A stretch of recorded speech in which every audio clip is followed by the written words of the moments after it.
Om Asato Ma Sadgamaya Tamaso Ma Jyotirgamaya Mrityurma Amritam Gamaya. Om Shanti Shanti Shanti. Om, lead us from the unreal to the real. Lead us from darkness unto light. Lead us from death to immortality. Om, peace, peace, peace. Namaste, good morning and welcome everybody. I offer my pranams to revered Swami Sarvapriyananda ji and my profound gratitude for organizing all this. Actually, we are all grateful to him because he is the one who extended the invitation and organized all these programs yesterday and today. My pranams and namaskars to the other monks here, Swami Brahmatmananda ji, Swami Abhikarananda ji, to Brahmachari Nicholas here, and all the devotees, those who have been around for a long time. There are people here who have literally built this place up from ground up, and I got the tour just now.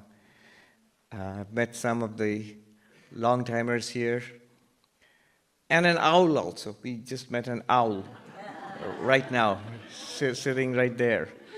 I thought that's particularly auspicious because in the Hindu worldview, owl is the Vahana of Lakshmi, which is, so it's a symbol of well-being, prosperity. And in the Greek worldview, it is associated with Minerva, wisdom. So well-being and wisdom, both of them, the owl is symbolizing that. And somebody told me that it's also an eclipse today. So more about that later on. There's a very interesting insight about eclipse and enlightenment. What is enlightenment? That is the subject this morning.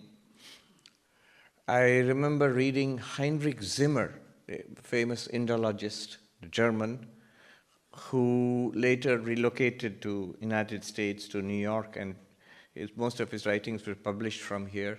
There's a Vedanta connection, actually. Joseph Campbell worked on the final drafts of his works, and he was very close to the Vedanta center there, the Ramakrishna Vivekananda Center in New York. Heinrich Zimmer says that the philosophies of India are very positive. They are not pessimistic as you might think, that it's all samsara, it is all sorrow. No, they're all positive because they say that there is a deep solution, a great final answer to the question of our human lives. What is the point of this human life? Can we overcome suffering? Can we attain ultimate fulfillment? And the answer from ancient times in India till today is yes, yes, yes, you can. And we must. The goal of human life is God realization, self-realization, the realization of the absolute, and this is called enlightenment. So this has been the great project, the obsession of India from the most ancient times. Mark Twain said that in the world of religion there is only 1 millionaire. Today he would have said a billionaire or something, or even trillionaire, because I heard Elon Musk is on his way to become the first trillionaire of the world. So there's only 1 millionaire, and that is India. From the ancient times, if you look at the sacred literature, there are so many words for it. Mukti, moksha, nirvana, an ancient word, apavarga, kaivalya. So all of these words, many, many words for something that these ancients found. And they made it their project. The whole civilization made it made it the whole point of its existence. I remember reading a commentary by Shankaracharya in the Taittiriya Upanishad, where the The sentence in the Upanishad is Asad Brahma iti ched Veda asanneva sabhavati. Suppose one says that there is no such thing, there is no ultimate reality, no Atman, Brahman, God, all of this is just superstition, it's all obsolete. There is no such thing. Suppose you say that. And the Upanishad says if you said that, then you would not exist. But you do exist. There's no doubt about it. The one thing that we do not doubt, Descartes said that the one thing that cannot be doubted is our own existence. And our own existence and God's existence, the existence of the Absolute, are one and the same thing. Yes. Come on in. If there's a seat near you, raise your hand. If there's an empty seat. Yeah. There. Oh, there's a seat there. Sri Ramakrishna says, there's a small collection of Sri Ramakrishna's choicest teachings called Sri Ramakrishna Upadesh, collected by Swami Brahmananda, no less than Swami Brahmananda. Just Sri Ramakrishna's teachings, and organized, in 1, 2, 3, 4 like that. So it's called, in English it's called the Words of the Master. Sri Ramakrishna Upadesh. It's a short collection in Bengali. It's a pocket book.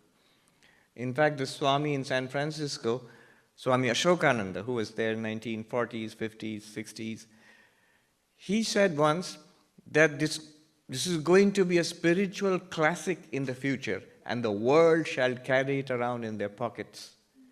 After I read that, I started carrying it around in my pockets. It's not right here, but it's in my suitcase there. So I carry it wherever I go. And in that collection, the choicest collection of the teachings of the collection of the choicest teachings of Sri Ramakrishna, collected by his dear Rakhal, Swami Brahmananda. The first teaching and the first sentence of that book is, when you know yourself, you know God. When a man realizes who he is, he knows God. When a man knows who he is, he knows God. So this in Vedanta, in Advaita Vedanta, this is called an identity statement, a profound statement called a Mahavakya, a great profound statement. And the definition of these Mahavakyas is this identity between the individual and the cosmic. Jiva Brahma Aikya, the identity of you and the Absolute. So when you know yourself, you know the Absolute. When you know yourself, you know God. The advantage of this is we cannot doubt our own existence. We can doubt God's existence. There are atheists, there are skeptics, there always have been. But nobody doubts their own existence. Nobody. You just cannot. Try it, you can't. To doubt your own existence, you must exist. I wonder if I exist. Who's saying it? I. The one thing that you cannot doubt. The French mathematician, philosopher Descartes, his famous cogito ergo sum, I think, therefore I am. He set out on his project of skepticism, universal skepticism. Let me doubt whatever can be doubted. And then come down to one thing. What is it that can never be doubted? And he found what can never be doubted is our own existence. Everything else can be doubted, because it's being mediated through our senses, our minds, and therefore it could be a dream, it could be a hallucination, it could be the Matrix movie. But our own existence cannot be doubted. And look at the genius, the sheer genius of Vedanta, where it takes this most indubitable aspect of our existence, my own existence, and says, this is the Absolute. If you plumb the depths of your own existence, if you truly appreciate who or what you are, you would find God. Vivekananda put it in his own way. He said, Vedanta is the divinity within us and the oneness of all existence. The divinity within us is what he called our real nature, who we are. And the oneness of all existence was what he called God.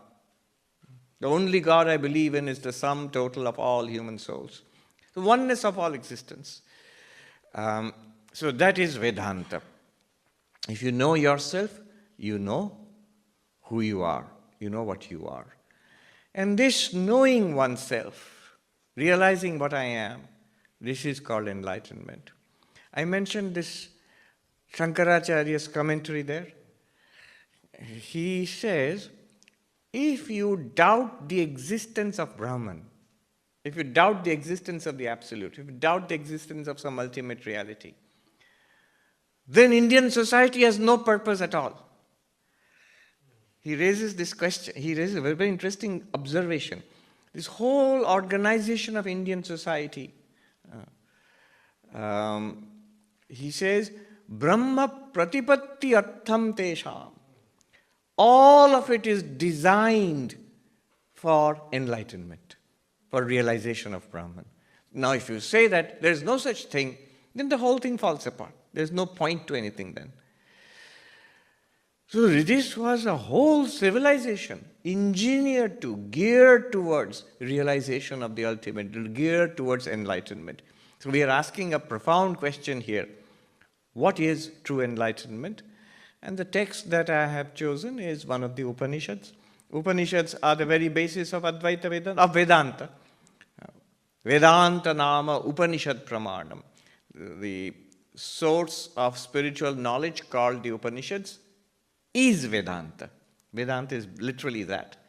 And among these Upanishads, 10 are taken to be important. They are called major Upanishads, though it's a modern term, major Upanishads. But it's because those 10 were selected by Shankaracharya to write his wonderful commentaries in Sanskrit called Bhashya, commentaries on these Upanishads. Isha kena katha prashna mundamandukya titirihi aitareyam cha chandogyam brihad aranyakam tatha. This is a list of 10 Upanishads. It's your syllabus. If you want to study Vedanta, you study these 10 Upanishads at least with their commentaries. The second one in this list, Isha Kena Katha Prashna. Kena, the Kena Upanishad, is the one I'm going to use as a basis for today's investigation into what is enlightenment. So what we will do now is, we will start with the Kena Upanishad, proceed with it for some time, then take a deep dive into the philosophy of enlightenment, then resurface again and rejoin the Kena Upanishad to round it all off. So, start with Kena Upanishad, then plunge into the profound waters of the philosophy of enlightenment. What is enlightenment? The deepest possible thinking about it. Then come back again and rejoin the Kena Upanishad to say a grand final view of what enlightenment is in Advaita Vedanta. So the Kena Upanishad, it starts with a question. It's very interesting. The Upanishads, the Bhagavad Gita, and many, many, many texts, they're all designed as question answers, as dialogues. They all start when we have a question. Suppose I don't have a question, then Vedanta doesn't start for you. If you are satisfied, then what about people who don't have questions? What will happen to them? Life will teach them to ask questions. When you struggle, go through life, and then you learn, and then you have questions about life. What is happening to me? What am I? What's the point of all this? The Kena Upanishad also starts with a question. We don't have the names of the teachers and the students there, but it's a dialogue throughout. And what a question. I'll chant the original Sanskrit just to get a feel of that ancient language. And then we will get, I'll translate everything, don't worry, so you won't miss anything if you don't know Sanskrit. Keneshitam patati preshitam mana kena prana prathama prayeti yuktaha keneshitam vachamimam vadanti chakshu shrotram kaudeva yunakti. The student asks the teacher, impelled by what, inspired by what, instigated by what are these thoughts coming in my mind? These feelings, these ideas, these memories, these desires, likes and dislikes, these projects, these fancies, all of these, our inner mental life. How is it happening? Why is it happening? And by what light are my eyes and ears illumined. Why am I getting this experience of seeing, of hearing, of smelling, of tasting, of touching, of speaking, of doing stuff? In fact, what he's asking is, what is it that gives us the experience of living, of life? I'm alive. And this is an experience. What powers this experience? Kaudeva yunakti. Which bright being propels this, powers this, illumines this? He is poetically asking about consciousness. Right? What is it that gives us the experience of life? Why is it fun? Why is it painful? Why is it so vibrant? I can see so many colors and shapes. And, it's amazing, rich what I'm seeing. Why can I hear beautiful music of the violin little while ago? The speech, the silence. Even the silence is an experience. How is the taste of food? The warmth and the flavor of coffee which you just had. How? How is this happening? All of our life is first-person experience. First-person experience. In technical terms, nowadays this is called qualia, first-person experience. That is life. It's a very important question. And if you boil it down, it's basically consciousness experiencing objects. There's consciousness experiencing these objects through the eyes, this is seeing. Consciousness experiencing sound, that's hearing. Consciousness experiencing thoughts and feelings, that's our inner mental life. Consciousness experiencing and powering action, talking, walking, driving, playing, working. So all of that, it's consciousness at the back of it. Consciousness plus object is equal to experience. C plus O is equal to E. If you want to put it that way. It's a broad framework for all of what we experience as life, what we call life. In that, two things are clear to us. Object, these are objects. Experience, well, life is experience. Seeing, hearing, smelling, tasting, touching, thinking, speaking, as the student said, this is all experience. The mysterious part in all of this is at the source of all of this, consciousness. C plus O is equal to E. E we can see. O we know what O objects are. But now the question is, what is that bright being in the midst of all this, the C? What's it's that? And now today, we are at a wonderful cusp in our investigation of consciousness. In the last 20 years, consciousness studies has really taken off. I was saying yesterday that it's a great time to be alive if you're interested in this question. Like this student was thousands of years ago. If you're interested in this question of what is consciousness, the core of our existence, what am I really?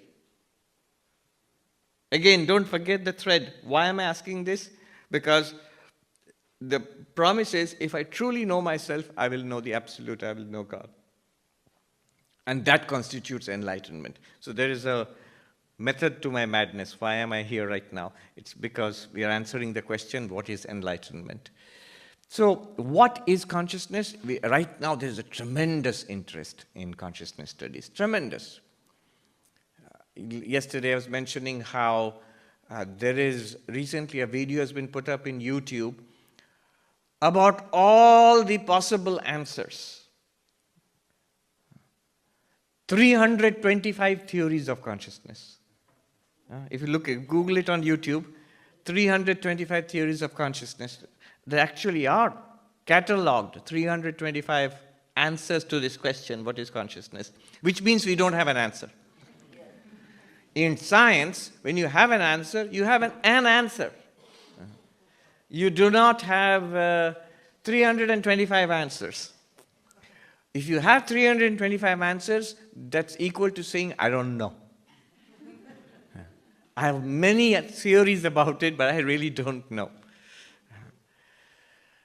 And in the interview, it starts with Vedanta. It says, the most ancient formulations of this question was in the Upanishads. What this Upanishad we are talking about is one of them. There are others also. The most ancient formulation we find in the Upanishads of Hinduism in India, way back thousands of years ago. And then it mentions Advaita Vedanta as a very sophisticated answer to these questions. And of course, it goes on to other answers and so on and so forth. So, this question, the question has been asked then, thousands of years ago. It's been asked again and again. It's not that answers were not found. Vivekananda says this question has been asked in the past. It's not that answers were not found. Answers were found. But each generation must ask this question over and over for themselves, and the answer comes down the ages and gathers strength. It gathers nuance and more layers. Now we can try to answer it in terms of neuroscience, in terms of AI, in terms of quantum theory, whatnot, the knowledge of our times. The knowledge of our times. So, the student asks this question. This is a sophisticated way of asking, who am I? What bright being impels all of that? Stay with the question. I was thinking, the philosopher Arindam Chakravarti, he told me, stay with the question, Swami. Because when we hear these questions, we are so excited. What is consciousness? Who am I? Yeah, let me find out. Let me flip the pages. Go ahead, quickly, come to the point. In the Katha Upanishad, the little boy asks the Lord of Death, what is there after death? We say, yeah, I want to know that. And we quickly flip the pages and what did the Lord of Death say? Good, that's what we do. Arjuna asks questions to Krishna and we want to know what Krishna said. Yeah, we feel, yes, that's my question too. But first, stay with the question. The philosopher told me, Swami, stay with the question. So let it vibrate within you, soak it in until it becomes our question. The question itself, the more I study Vedanta, the more I study philosophy, I see that the answers are already hidden in a seed form in the question. It's good to stay with the question. And now I was thinking, look at our modern AI, our chat GPT, and whatever it does, it follows from the prompt that you give it. Now they are saying, you don't need to learn anything else. Learn promptology. The science of prompting AI. That's all you need to go through life. That's what they're saying now. Which means the question, the initial instigation, the seed which you give, everything else follows from there. Look at the nature of this question. How do I see? If I ask you this question, you would say, go to the ophthalmology department. They'll tell you. They have a pretty good idea. If you look at the questions, they'll all appear to be related to the different medical departments. Ear, nose, throat, doctor. There are libraries and libraries of books, shelves and shelves, libraries and libraries of books on the eyes, on the ears, on speech. So all of these, psychology. This is the question. Is the question about psychology? How do I think? Is it a question about psychology? It would appear to be so. And then he says, how do I see? So is it a question about ophthalmology? It would appear to be so. But notice something curious about this question. It's one question. What is that one light which gives me the experience of thinking, seeing, hearing, smelling, tasting, touching?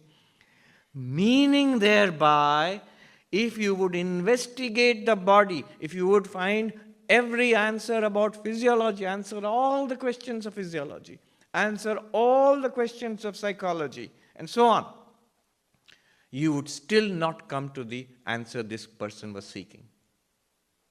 It is not a question about the physical apparatus of the eyes, not a question about the physical apparatus of the ears. It's not a question about the physical apparatus or the psychological apparatus of the mind.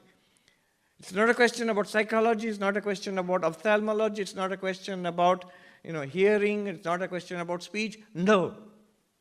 It's a question about consciousness. It's one question.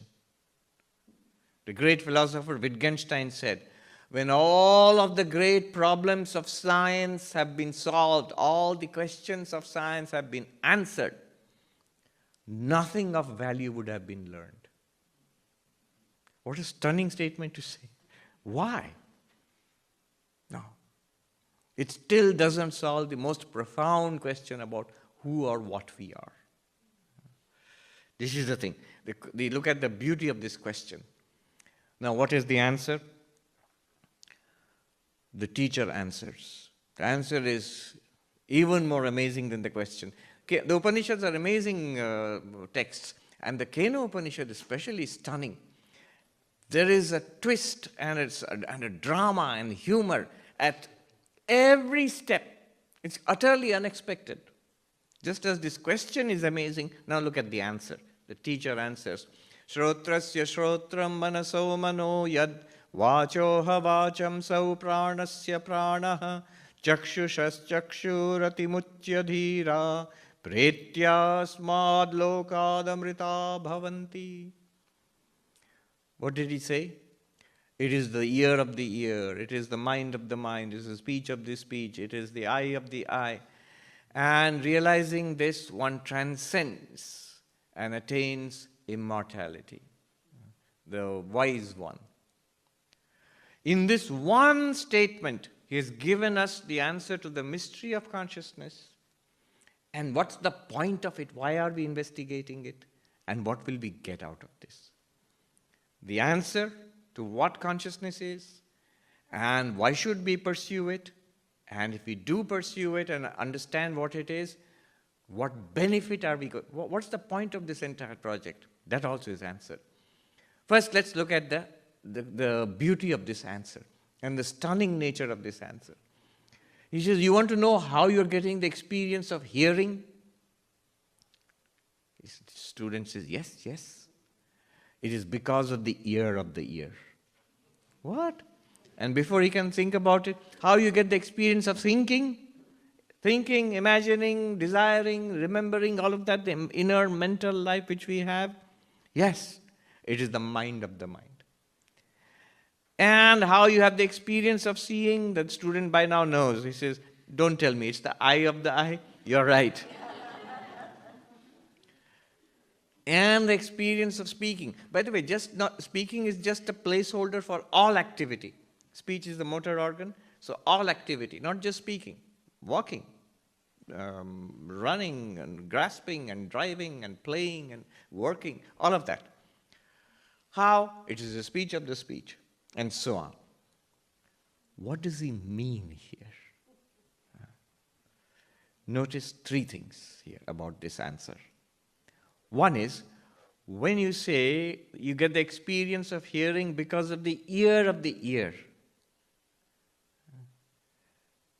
you could have just said, you want to know how you hear? Yes. The ear. Study the ear. You'll know how you hear. You want to know how you see? Study the eye. You'll know how you see. No, he didn't say that. He said, it's the ear of the ear, eye of the eye, the mind of the mind, the speech of the speech. Meaning thereby, point number one, what we are talking about here, consciousness, is distinct from physiology. It's not the ears. It's not the eyes. With eyes closed, when we dream, we have a brilliant, colorful experience. We're literally seeing in our mind's eye with our eyes closed. Don't we see in the dreams? Nothing going on in the room. We hear speech. So it's not really the physical ears or the eyes. It is the eye of the eye, ear of the ear, the mind of the mind. By that he means your question, the answer to your question, what you're looking for, the mystery of consciousness, who we are. It's not the body. It's not physiology. The answer does not lie in the study of the eyes or the ears or the physical. Oh, it's the mind. No, it's the mind of the mind. It's not even psychology. It's not the mind either. So when you use terms like ear of the ear, eye of the eye, mind of the mind, you mean something distinct from the eyes and ears and tongue and the body, the senses. You mean that something distinct even from the mind. Already we are here in uncharted territory, because right now the state of the art in consciousness studies is, if you ask people in consciousness studies, what are you studying? Consciousness. You give me some examples. What are you studying? Oh, memory and cognition and perception. Immediately the teacher will say, oh, but that's seeing, that's hearing, that's smelling, that's thinking, that's feeling. Those are at the level of the body and of the mind. And consciousness is not physical or even psychological. This distinction between the psychological and consciousness, this is not understood yet, even in consciousness studies today. This is something that I struggle to point out again and again in different forums when I speak about it. Mind and consciousness are not the same thing. Why not? Pretty obvious. Remember our equation? C plus O is equal to E. When I say I have the conscious experience of thinking or feeling, what is the object? Thoughts, feelings. So I am thinking. So I am thinking of rain or the owl. Yeah, that's a good example. I am remembering the owl right now. And consciousness studies experts would say, yeah, that's consciousness. Vedanta would say, yes, but you have to make a distinction. The owl, remembered owl, is an object. And that which experiences the memory of the owl, that is consciousness. Consciousness is not, it's the mind of the mind. It's distinct from the mind. It's distinct from the thought. It's distinct from the memory. It's distinct from emotion. It's distinct from pain or pleasure. Even ego, when I say I, that's a function of the mind. So in that case, the real you is distinct from the ego also. If you are aware of it, you are not it. Anything that you can designate as it, this, then you are not it. That's an object. Yeah. This table, yeah, obviously I'm not the table. But the hand touching the table, this hand, therefore I'm not this hand. Because it's an object. This breath, in breath, out breath. And the mindfulness meditator will say, stay with the breath. Vedanta will say, good, it's a good practice to stay with the breath, but notice you are not the breath. That's what we want to take away from that. If you are aware of the breath, it's a good thing to be aware of the breath. If you are aware of the breath, you are not the breath, because it's this breath. Thought, feelings, memories, my knowledge, ideas, my worldview, my opinions, all this memory, this opinion, this idea, therefore I am none of them. And most fascinating and unsettling, this ego, the feeling of I am none of them. That's also an object. Therefore I am not the ego either.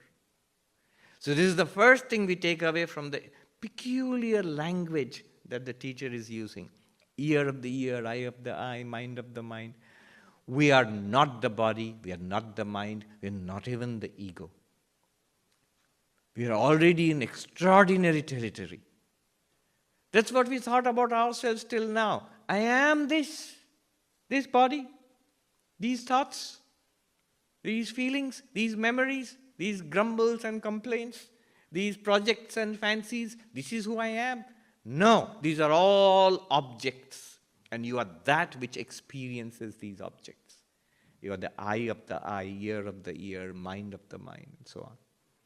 The second thing which we notice in this answer is, when you say ear of the ear, you're not saying something else. You're not saying consciousness illumining the ear. Ear of the ear, mind of the mind, eye of the mind, eye of the eye, and so on. Tongue of the tongue. You're saying that not only is it distinct from the ears and the eyes and the mind and so on, but it is right there and pervading the ears and the eyes. It is, in philosophical language, not only is it transcendent, but it is immanent. It's right there. Where the thing which we are looking for, consciousness, where is it? It's here. In the body? Yes. In the mind? Yes. In our sensory experiences? Yes. In all our experiences, it's right there. In the experience of hearing, consciousness is there. In the experience of seeing, consciousness is there. In the experience of thinking and remembering and desiring and enjoying and suffering, consciousness is there. It is immanent. Two things we have got. It is distinct from the body-mind, but it's right there shining in and through the body-mind. And the third thing we get from this description is, it's in singular. Singular. Eyes, ears, mind, speech, these are all different and disparate elements. But the teacher answers, confirming the question. There is one mystery behind all of these. Consciousness is one reality. It's not a variety of different functions. There are big debates taking place in consciousness theory on these issues. So here is a very distinct, very clear point of view, that there is a reality called pure consciousness. Pure means distinct from body-mind. Not the kind of consciousness studies which is a bundle of sense perceptions and thoughts and feelings and all of that, plus consciousness. See, we all agree we are conscious. Nobody here says I'm unconscious. I mean, after listening to a lot of Vedanta, one becomes a little unconscious. But other than that, we are conscious. Who denies it? But we say we are this body-mind with consciousness. Yeah, there is consciousness, but here's the body and the mind and the personality, and I'm conscious. But Vedanta wants us to say your consciousness with the body-mind. Reversing it. Take your stand. Your primary identification should be consciousness. Primary identification should not be the body. It should not be a bundle of thoughts or a personality. These sayings, I don't know what the source is, but very clever, very nicely put. We think we are human beings in search of a spiritual experience. We are actually spiritual beings having a human experience. We are consciousness having a human experience. And another saying, the person can never be free. You'll be free of the person. You means consciousness can be free of the person. The person can never be free. You are not a person, you are consciousness. And being consciousness, being this impersonal consciousness, you can clothe yourself with a personality, which we have done, all of us. And that means being impersonal, we can clothe ourselves with multiple personalities. Not at the same time, that's a pathological condition. But in sequence, all of us have multiple personality disorders. All of us. We have been many personalities in the past, we are something right now, and we are going to be something else in the future. What Vedanta says is that's because you are not one particular person. You are an impersonal principle, which is pure consciousness. So 3 things we have gathered from this. That you transcend the body-mind. You are present right here and now in this body-mind. And you are this one impersonal consciousness. From this strange elliptical language. One might ask, why didn't the teacher say it straight away? You are pure consciousness, you are Chaitanyam, Atman, Brahman. If he said it, what would happen to us and the student would start searching for it. You are pure consciousness, or you are Atman or Brahman. Student will say, great answer. Now what is that Atman, Brahman? You yourself are that. So in order to show you that it is your own innermost nature, our own innermost nature, that language is used. And throughout the Kenopanishad, this teacher skillfully guides us, guides us back to ourselves again and again, points it back at ourselves again and again, making it more and more subtle and precise, dramatic. And if you realize this, you will realize You are not the body-mind. You will be free of the body-mind while being in the body-mind. That's the meaning of transcending body-mind. Ati muchya dhira. And then the result is moksha, nirvana, the goal of this entire project. Freedom from suffering, freedom from samsara. The way it is put is, pretya asmad lokad amrita bhavanti, you attain to immortality. Transcending this world. Two meanings of transcending this world. While living in this body, you transcend. That is called jivan mukti, free while living. That's the goal of Vedanta. Here, now, here itself. Not after death, not post-mortem spirituality. Right now, living spirituality. And also after death. After death, once one gives up this body, once this body passes, you go to your real nature where there is no more repeated births and deaths. I'm reminded of an anecdote I read about Swami Madhavanandaji, who was the president of our order in the 1960s. He came to New York for a brain operation. He had a tumor, and so he was recovering in the Ramakrishna Vivekananda Society in New York at that time, and he was the president of the entire order. At that time, a big issue in America was the birth control pill, whether it is good or bad or should be used, should not be used. So some of the American devotees, they were debating this. And they thought, the Swami, of course, won't be interested in such things. Whether you're in support of it, whether you're against it. And from a distance, the Swami said, I support it. I said, oh, Swami, you know about it. You have an opinion about it. He said, yes, no birth, no death. Freedom from this cycle. And the master in Kena Upanishad, he says, the teacher says, this freedom from birth and death, that is the benefit. So two ways of looking at liberation. Jivan mukti, free while living, videha mukti, the final bodiless liberation after death. Wonderful. The student is convinced, eager. Yes, this is my real nature. I would like to know this. Please teach me. Please show me. I want to be enlightened. I want to be free. Teach me. And the teacher says, I cannot. Why? Why not? It's not that I won't. You know it, right? No, I don't know it. You don't know it. Yes, I don't know it, and I can't teach it to you. I said, what do you mean? Na tatra vāgacchati, na chakshur gacchati, no manaha, na vidmo, na vijanimo, yathaita danushishyat. We do not know it. We do not know how we can teach it. Why don't you know it? I thought you are enlightened. You can't know it because you can't see it, or hear it, or smell it, or taste it, or touch it. Consciousness never becomes an object of the senses. Yes, but we can think about it. These are all important in enlightenment, we'll see. The mind doesn't go there. You can't think about it. Well, at least you can speak about it. You are speaking about it after all. No, you can't even speak about it. And therefore, we neither know it, nor can we teach it.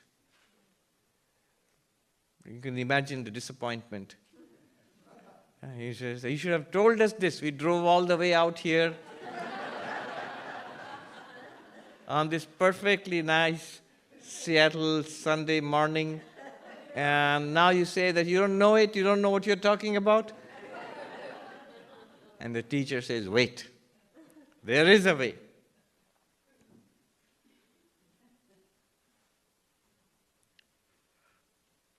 See how deep these things run. Yesterday I mentioned a debate I was having with a leading AI researcher right here in Seattle in Google. So his argument was, look, AIs model us. How do they know? Well, they have something called language. The large LLMs, large language models, they're all about language. And so through language, the entirety of human knowledge, which is encoded in language, is available to the AI. And the AI is using it to model us. And therefore, and then I, being the smarty pants that I am, or smarty dhoti, not pants, I said, but enlightenment, Atman, Brahman, it escapes language. It's beyond language. So the AI can never grasp it. But then immediately I saw the flaw in that argument. And he also was quick enough to jump on it. He said, but it may be beyond language, but that doesn't stop you from speaking endlessly about it. So all the spiritual instruction which is there in your Vedanta, in all the Upanishads and the texts and all that, that's language. And if you can model that reality with the help of that, say the Kena Upanishad, for example, so can the AI. Yeah. So the AI can also learn Vedanta and teach Vedanta. Why not? So that's his perspective. So there are deep arguments. You can argue this. The teacher says there is a way to become enlightened. What is that way? See how dramatic the Upanishad is. The disciple is at roller coaster ride. Wow, this is wonderful, teach me. I can't. Oops, go down. And then he says, wait, there is a way. And it is upward now. Anyadeva tadvidita datho avidita adhi iti shushruma purvesham yenastadvya chachakshire. The ancients have taught us this way. How beautiful. He takes no credit. He doesn't want a citation. He doesn't want credits for it. There's no concept of plagiarism. The whole thing was always attributed to the ancients. So the ancients have passed on this knowledge to us. And remember who's saying this? The Kena Upanishad, one of the most ancient existing texts. For them, the ancients. What is the way? It is other than the known and it's other than the unknown. What you're talking about, pure consciousness, it's other than known. So, okay, that I understand. Whenever I go to learn something, I'm asking you about something that's unknown. No, it's other than the unknown also. It is not something that you know. Okay, so I don't know it. No, it's not something that you do not know. There's only one thing which answers to this. Imagine all our universe, this universe of discourse, divided into two categories. All that we know, everything that we have heard, seen, smelled, tasted, spoken about, language, large language models, what AI can know or cannot know, all of that. It's a very profound statement. All that can be known. Remember, known means perception, through thought, through language. So, this is one side of it, the object of knowledge. And then there is that which is beyond seeing, hearing, smelling, tasting, what I do not know, what I have not understood, what I have not thought about, what I have not spoken about, the unknown. And the teacher is saying it is other than the known. And should be in the realm of the unknown. No, it's other than the unknown also. There's only one thing which does not fall in these two sets. And these sets are not mutually exclusive because there is a boundary. There is a, stuff which is unknown can become known. Stuff which, can we close that?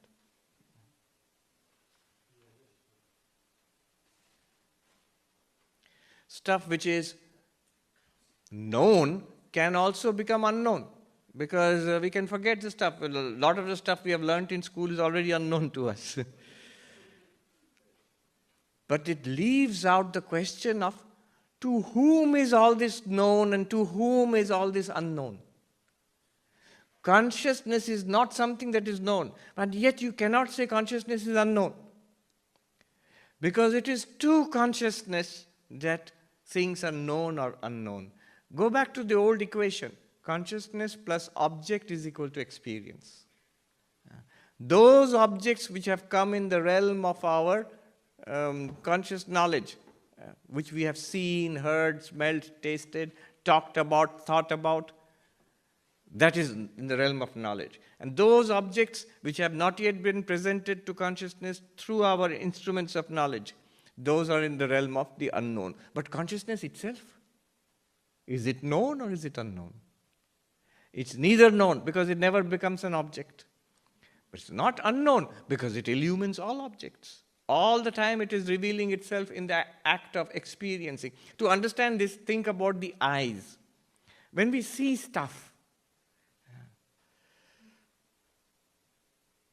in one sense, you notice the eyes are seeing all this, but the eyes cannot see themselves.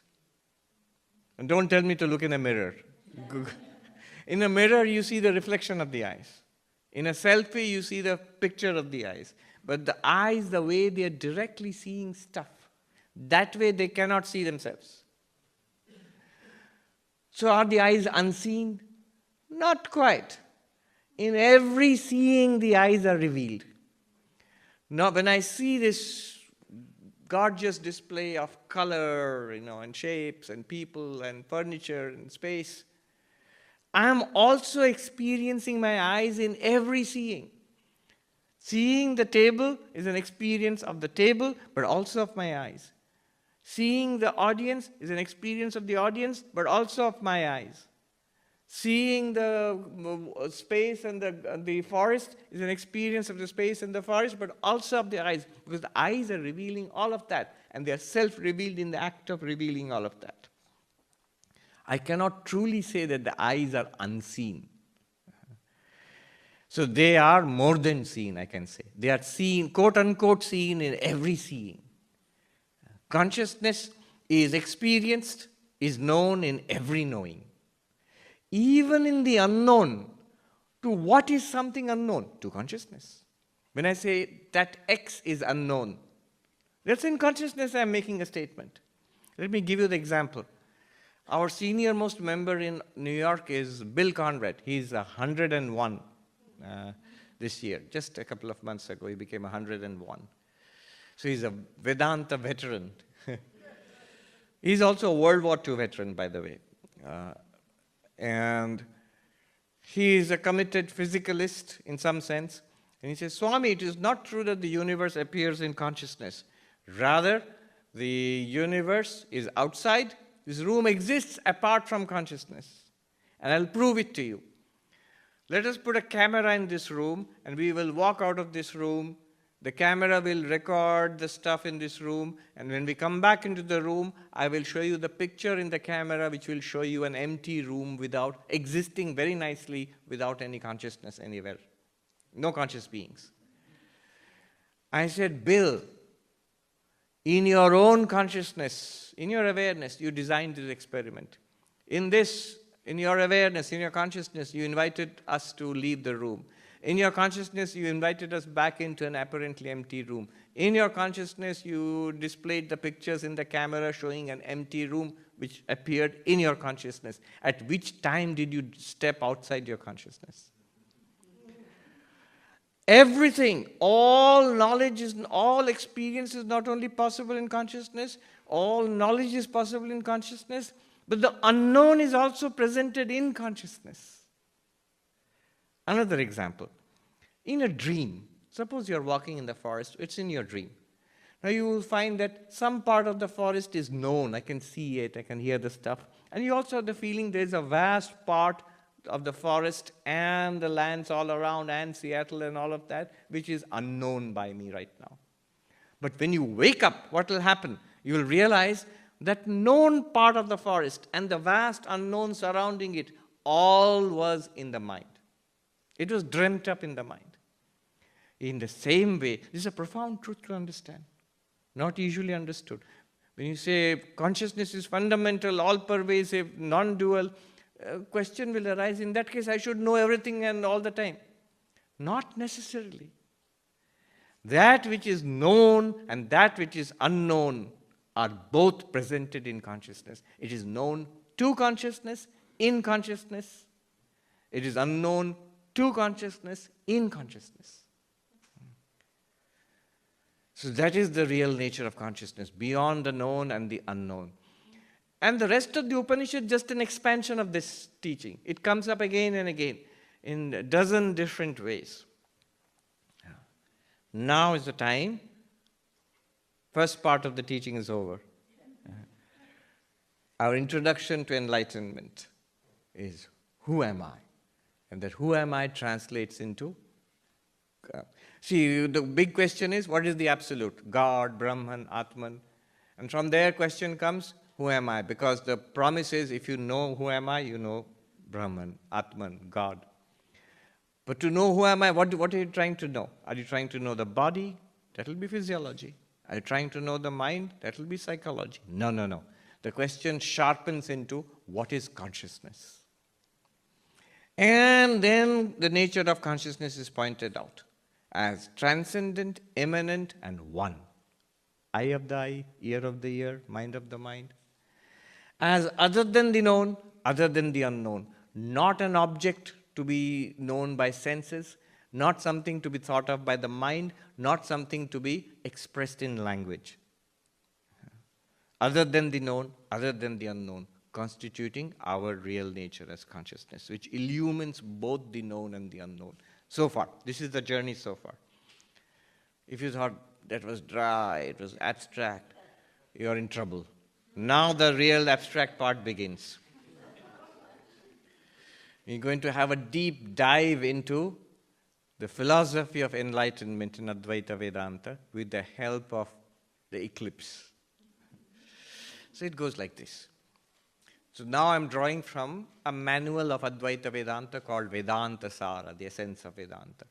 There the question is, taking from the Upanishads, can you know consciousness, Atman or Brahman, with the mind, or can you not know? Can the mind not reveal it?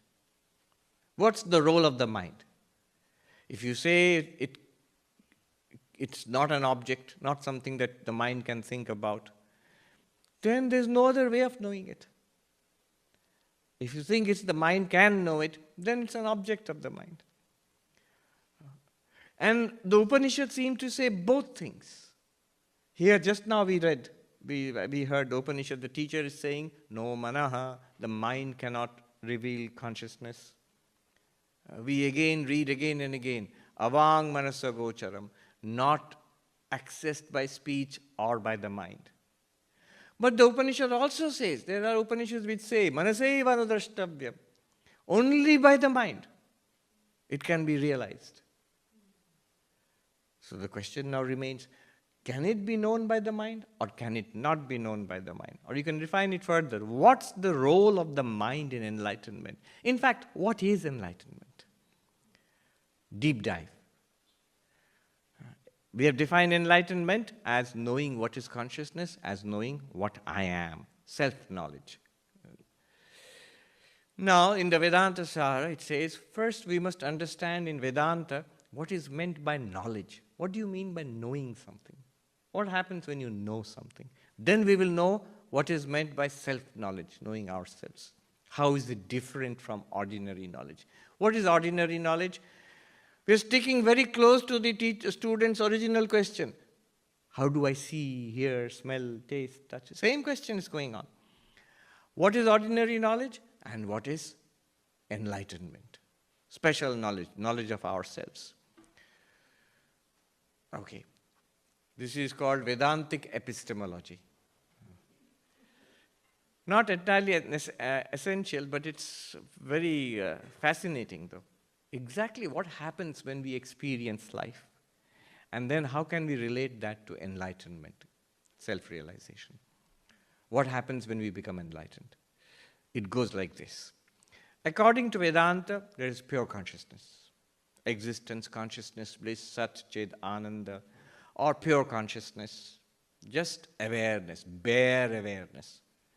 Not an awareness produced by the brain, not an awareness in the mind, but awareness, just consciousness itself, which is not an object, but which illumines all objects. So that's there. How does it do that? The answer in Vedanta is that pure consciousness, which is everywhere, is reflected, channeled, or limited. There are three schools of Vedanta which have these three models: reflected, channeled, or limited. Those who study Vedanta, you would have heard of Pratibimbavada, Abhasavada, and Avachedavada. By the mind. And remember, none of this is speculation. Sounds very abstract. No. It's all within our experience. If I ask you, do you feel aware? Do you feel conscious? Yeah. Where do you feel conscious? Here in the body. Make it more precise. Well, more subtle in the mind.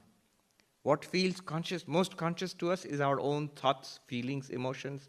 Our inner life feels most conscious. That's where we find most consciousness, most of awareness. That's where we find the first blooming of awareness. When we wake up from a dream, for example, when we wake up from sleep, in our waking moments, there's the first clear feeling of I'm aware. So awareness is first manifested in the mind. It is, in Vedantic terms, it's the mind which holds the reflection of pure consciousness or limits pure consciousness and then uses it. It channels it to the body and the senses, and then it's channeled into seeing, hearing, smelling, tasting, touching. In the mind, it illumines thinking, remembering, desiring, ego, intellect, all of that. All our conscious experiences, it starts with consciousness being reflected in the mind. This reflected consciousness in the mind, which we are all experiencing right now, this is called reflected consciousness, chidabhasa, shadow of consciousness or reflection of consciousness. Think of it like this. My face, if I bring a mirror in front of me, my face will be reflected in the mirror. And it will look pretty much like my face, depending on the mirror. So, yeah, convex mirror, concave mirror will give you different reflections. So the mind actually, this is the theory, that it reflects, sort of quote-unquote, reflects consciousness.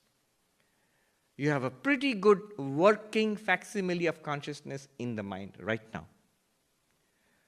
Vedanta says that's not real consciousness. You are the real consciousness. What you are seeing, what we feel in the mind as consciousness is like seeing your face in the mirror. And then the pathway to enlightenment is right there. How will you become enlightened? How do you know yourself as pure consciousness?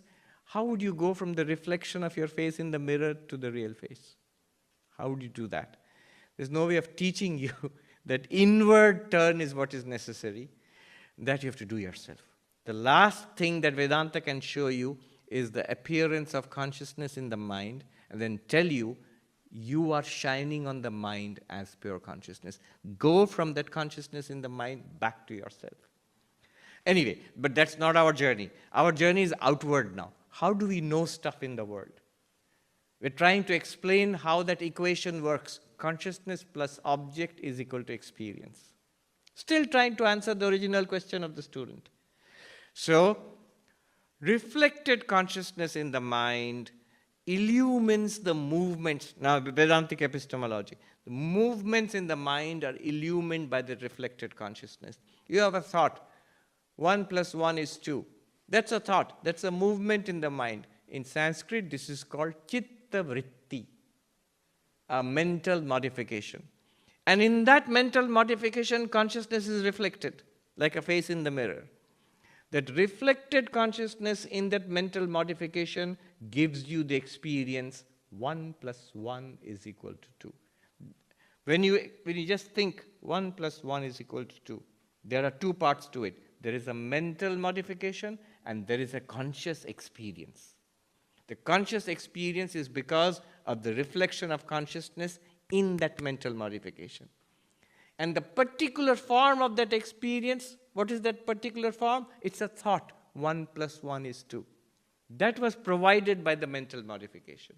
So in every, now this is the summary of what I'm talking about, all this gibberish, jibber jabber, is every conscious experience has two parts. There's a mental modification and there's a reflected consciousness. A mental modification and a reflected consciousness. Mental modification illumined by that reflected consciousness in that mental modification. It's like the face in the mirror. Every experience is a mental modification. I look at the beautiful flowers there. What happens? The light from those flowers comes into the eyes, and then it sets up electrical impulses racing along the optic nerves to the brain. And from there, nobody knows how. Nobody knows how.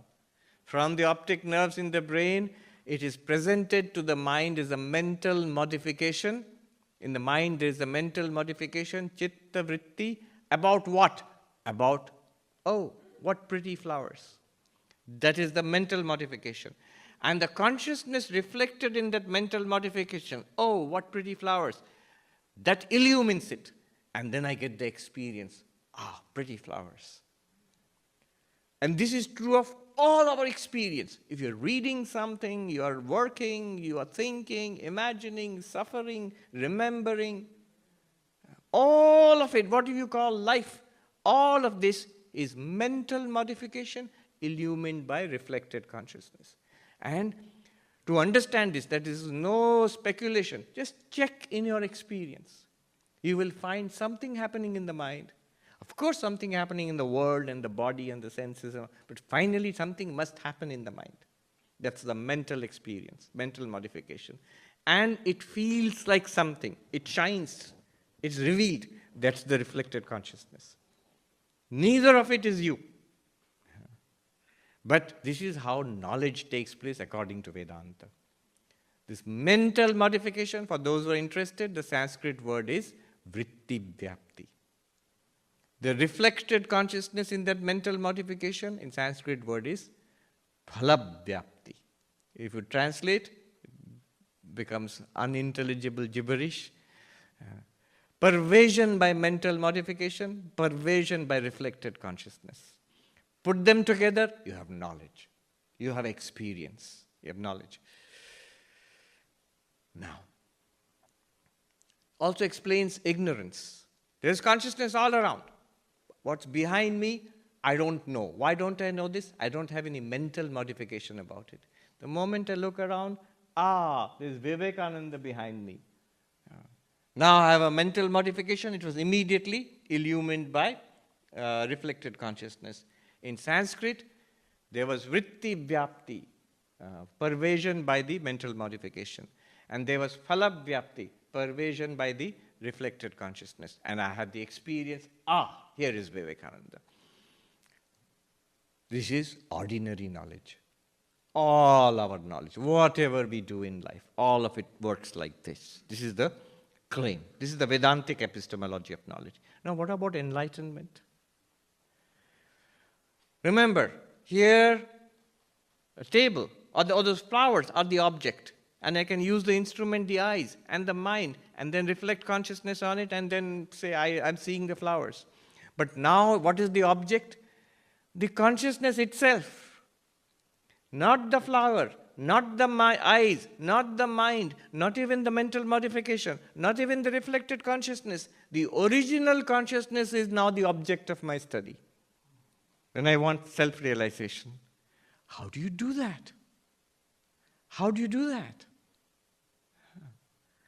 How can I have realization of my original consciousness?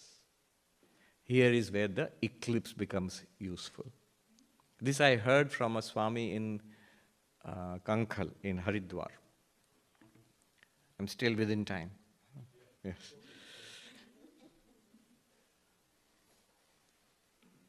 He said, I'd asked him a question about this enlightenment, something related to this in Vedanta.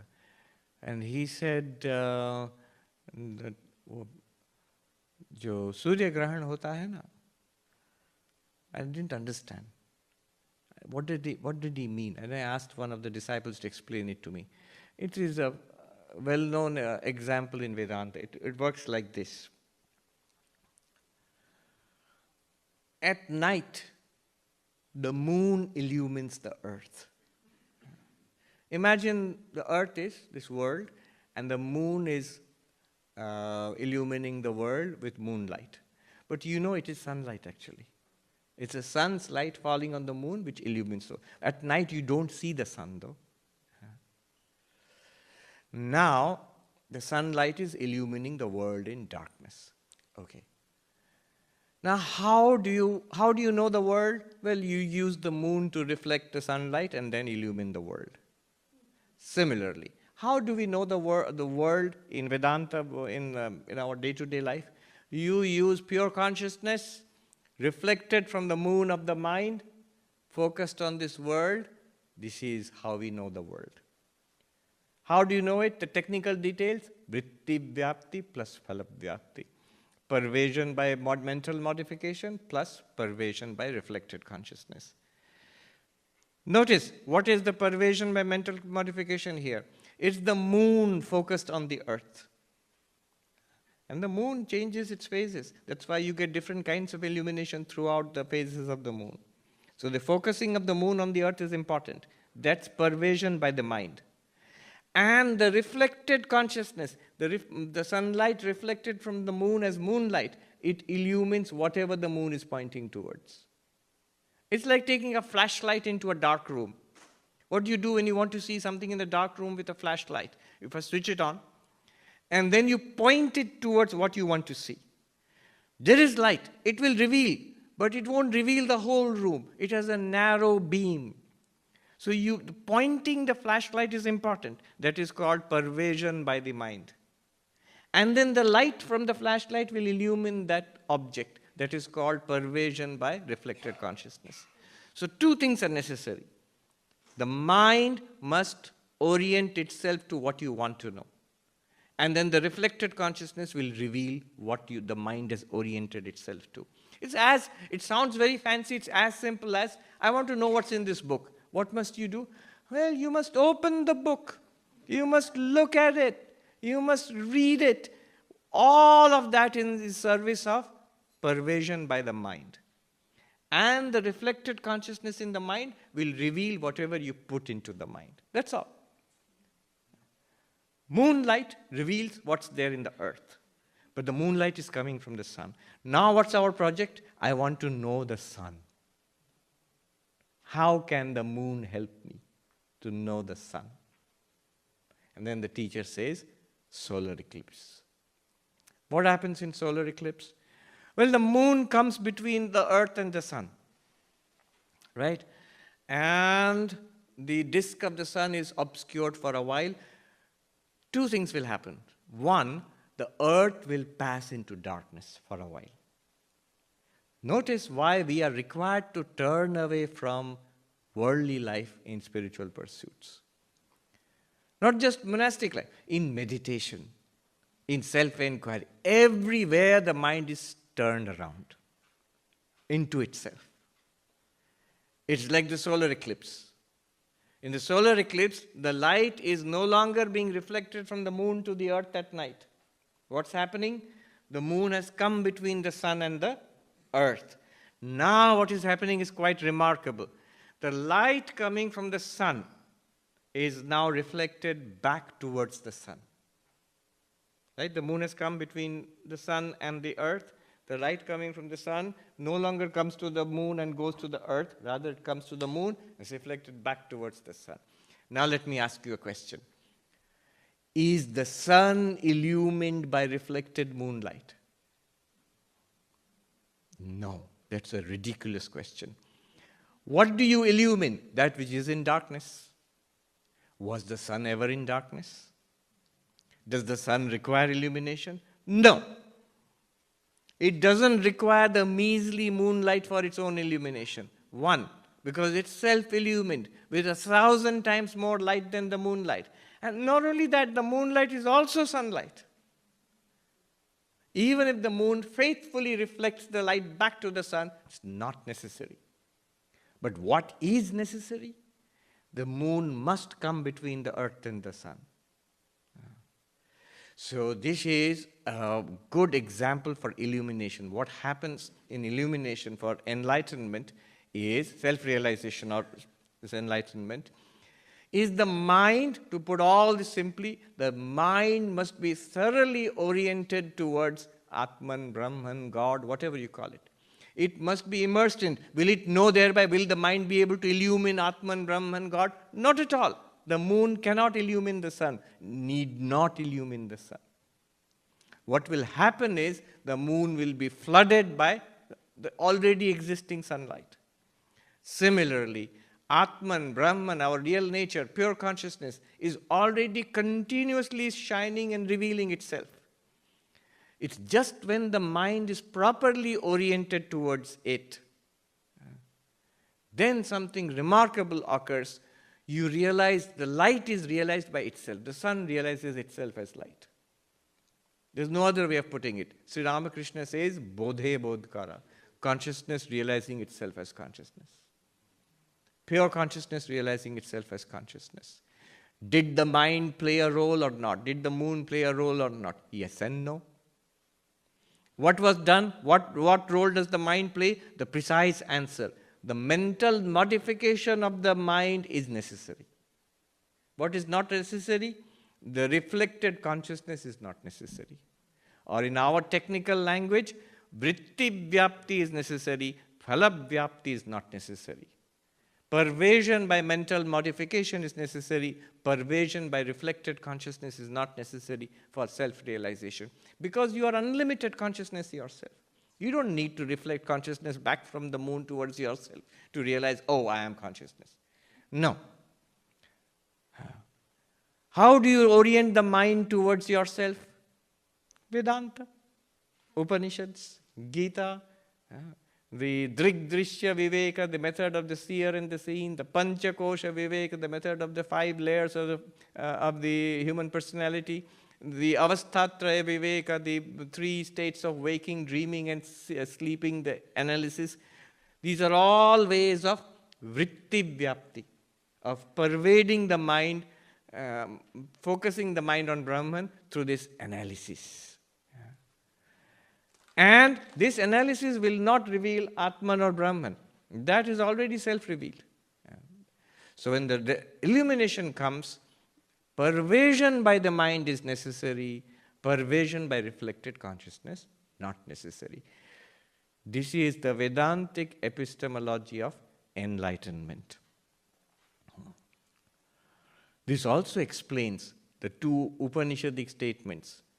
By the mind it cannot be known, by the mind it can be known. By the mind alone it can be known. It cannot be known because the reflected consciousness in the mind is not necessary, is meaningless for self-realization. It can be known because mental modification is necessary. The mind must be focused on God, on Atman, Brahman, whatever you call it.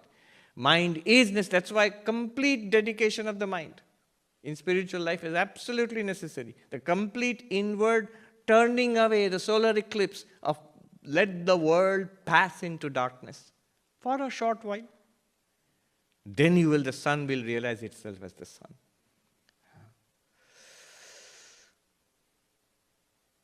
This is called in Vedanta Brahmakara Vritti.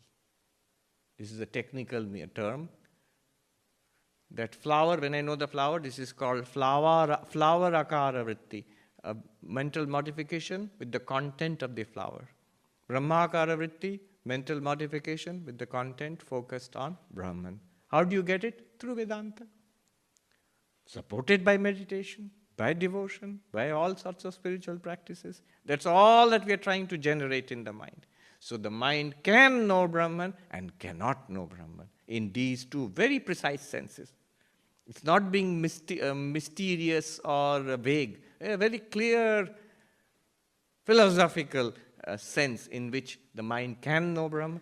I have not come across anywhere that enlightenment is so precisely analyzed as in Vedanta. This is extraordinary. How close they get. You can't say any more. This is the closest that you can get. The whole thing can be deceptive. This is what I'll go and end. The teacher says to the student, so, are you enlightened now? Student thinks, yup, I'm enlightened. Yadi manyase suvedeti dharam evapi nunam tvam vetha brahmano rupam yadasya tvam yadasya deveshvatanu mimamsyam evate manye veditam. Second chapter of Kena Upanishad starts. You think you are enlightened? Student says, yep, I am enlightened. I got it.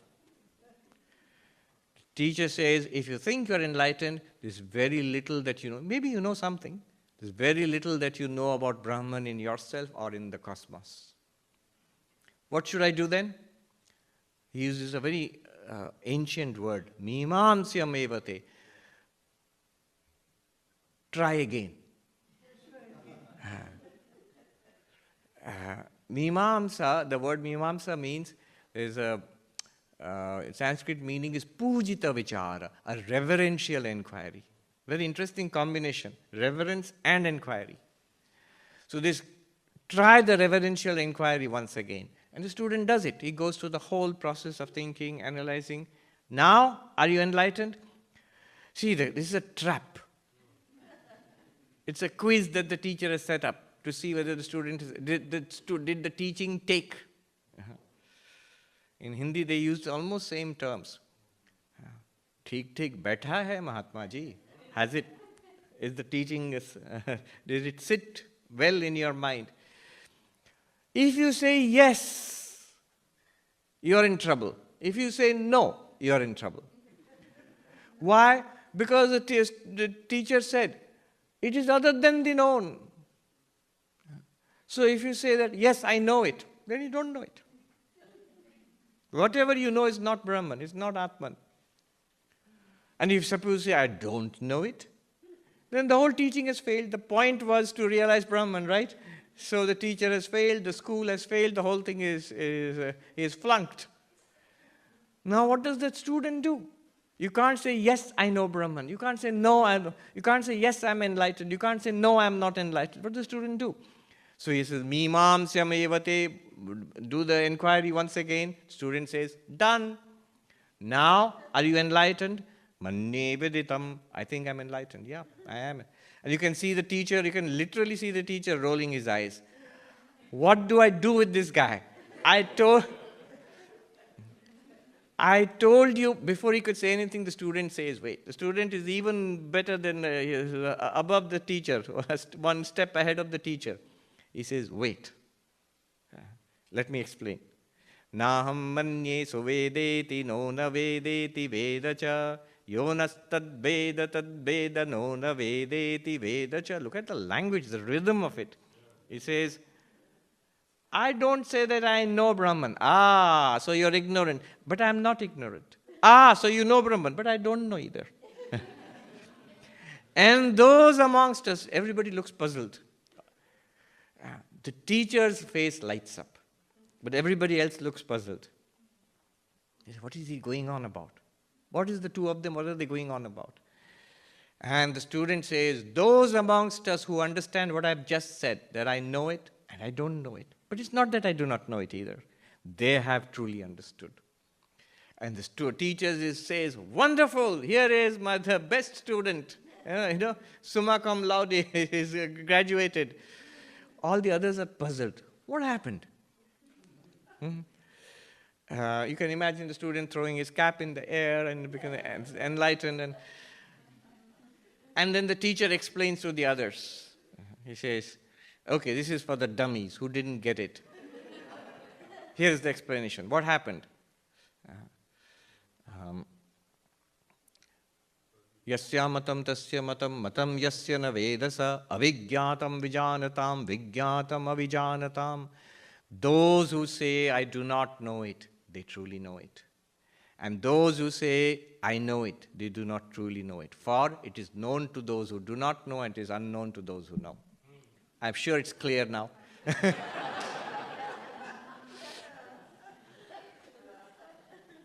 What the teacher is saying is this. The student has beautifully replied to the teacher using the teacher's own teaching.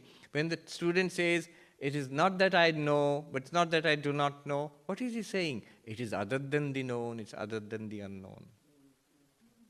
What the teacher started with, the original instruction.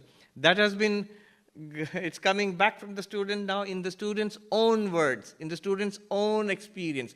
If you had literally quoted the teacher back to the teacher, that's no great credit. You can write it down and quote it back. In fact, there's a story which I like. Wittgenstein, the great philosopher, maybe the greatest philosopher of the 20th century, is teaching in Cambridge University. And he had this habit of telling, he would stand and do philosophy in front of the students. It's not that he was teaching from a textbook. He would think, and that what he thought, he would say, and that became philosophy. That's the philosophy today we have in Western analytic philosophy. And he had this habit of telling, if you say that, Professor, this is what you said, he would say, no, I never said that. Now, this can be exasperating for the students. So one of the students, they all went on to become big philosophers later on. One of the students wrote down what Wittgenstein said, exactly.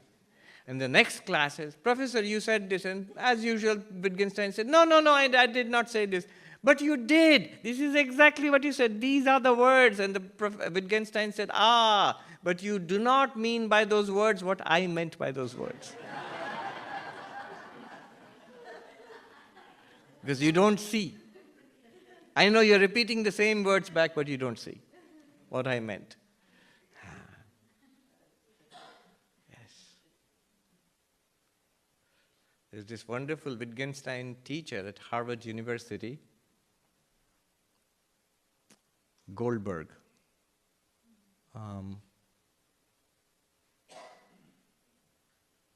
Forgetting his...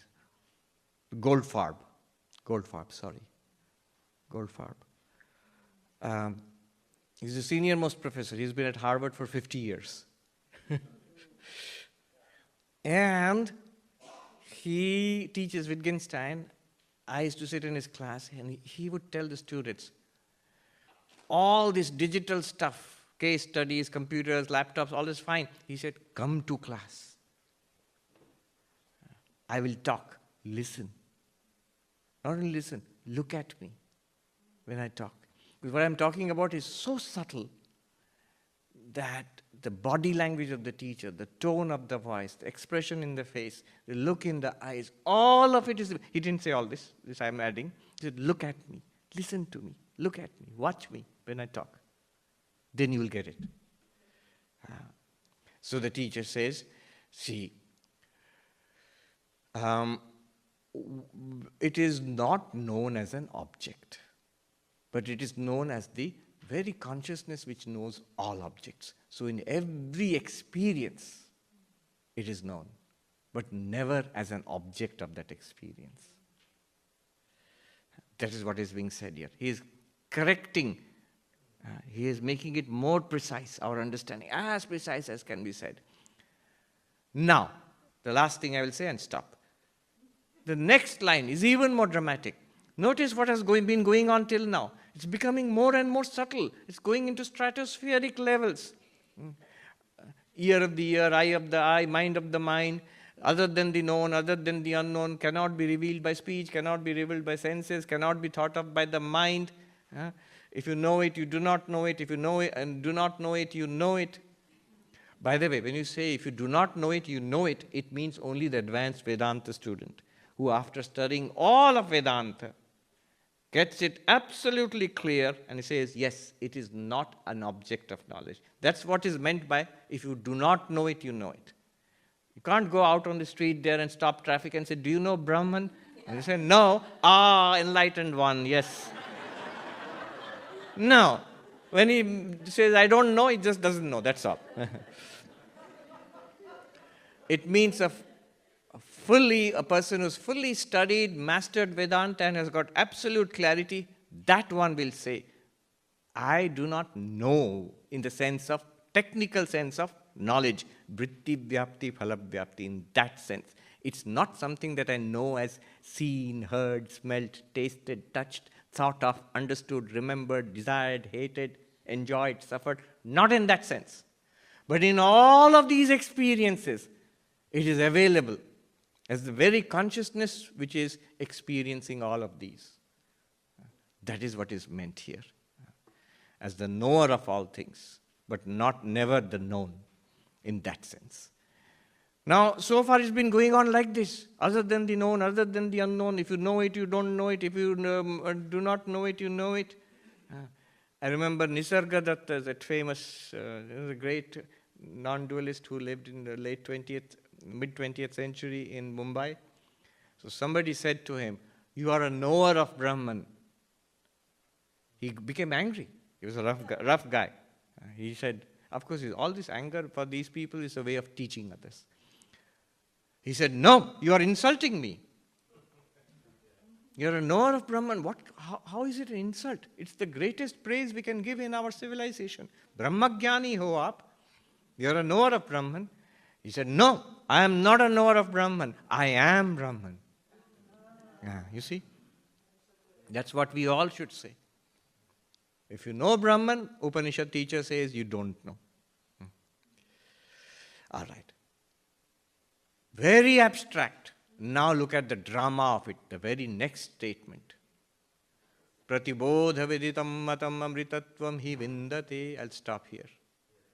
What is full enlightenment? He says, when Brahman is known in every experience, then you're fully enlightened. In every seeing, in every hearing, in every smelling, tasting, touching, in enjoying, in suffering, in pain and in pleasure, everywhere Brahman shines forth. This is full enlightenment. Choicelessly, effortlessly, without practice, you cannot stop it. You cannot, having seen, you cannot unsee anymore. Having walked through this door, you cannot walk back through it anymore. There are no backseas here. So, pratibodha viditam matam, in every experience, Brahman is revealed. Whatever you see by moonlight, remember it is sunlight. You are experiencing sunlight. What is seeing by moonlight? Our worldly experience. The world seen at night. This sun is nowhere in sight. And yet it is all illumined by sunlight, even though it's being reflected from the moon. Even though it seems like just seeing, hearing, tasting, talking, remembering, enjoying, desiring, hurting, suffering. It is all limitless consciousness, Brahman, Atman, pratibodha viditam matam. When you say in every experience, Brahman is absolutely clear to me, I cannot see otherwise. I cannot say otherwise, that Brahman is not clear, unknown to me. No, it is most obvious to me, it's most evident to me. Then only enlightenment is full. It is the highest peak of enlightenment. It is fully done now. Then what will happen? Amritatvam hi vindate. Then one attains to immortality, which is already your own nature. You know that you are immortal. You always were, and you will continue to be so. Om Shanti Shanti Shanti Hari Om Tat Sat Shri Ram Krishna Arpanamastu. Thank you for the patient hearing. Thank you so much. I think we have people from the overflow room. Yes, please come on in. There are a lot of people waiting patiently in the other room who are watching on the screen. They'll join us now. And we'll have Q&A. So if you have questions, observations, how will we do this? We'll come to you here. Please tell us your name and ask the question. Yeah. My name is Swami Sarvapriyananda. I'm a disciple here. My question is, what are maybe one or two maybe simple or concrete steps that we can start doing right now to understand our consciousness? To understand, we've already taken more than one step.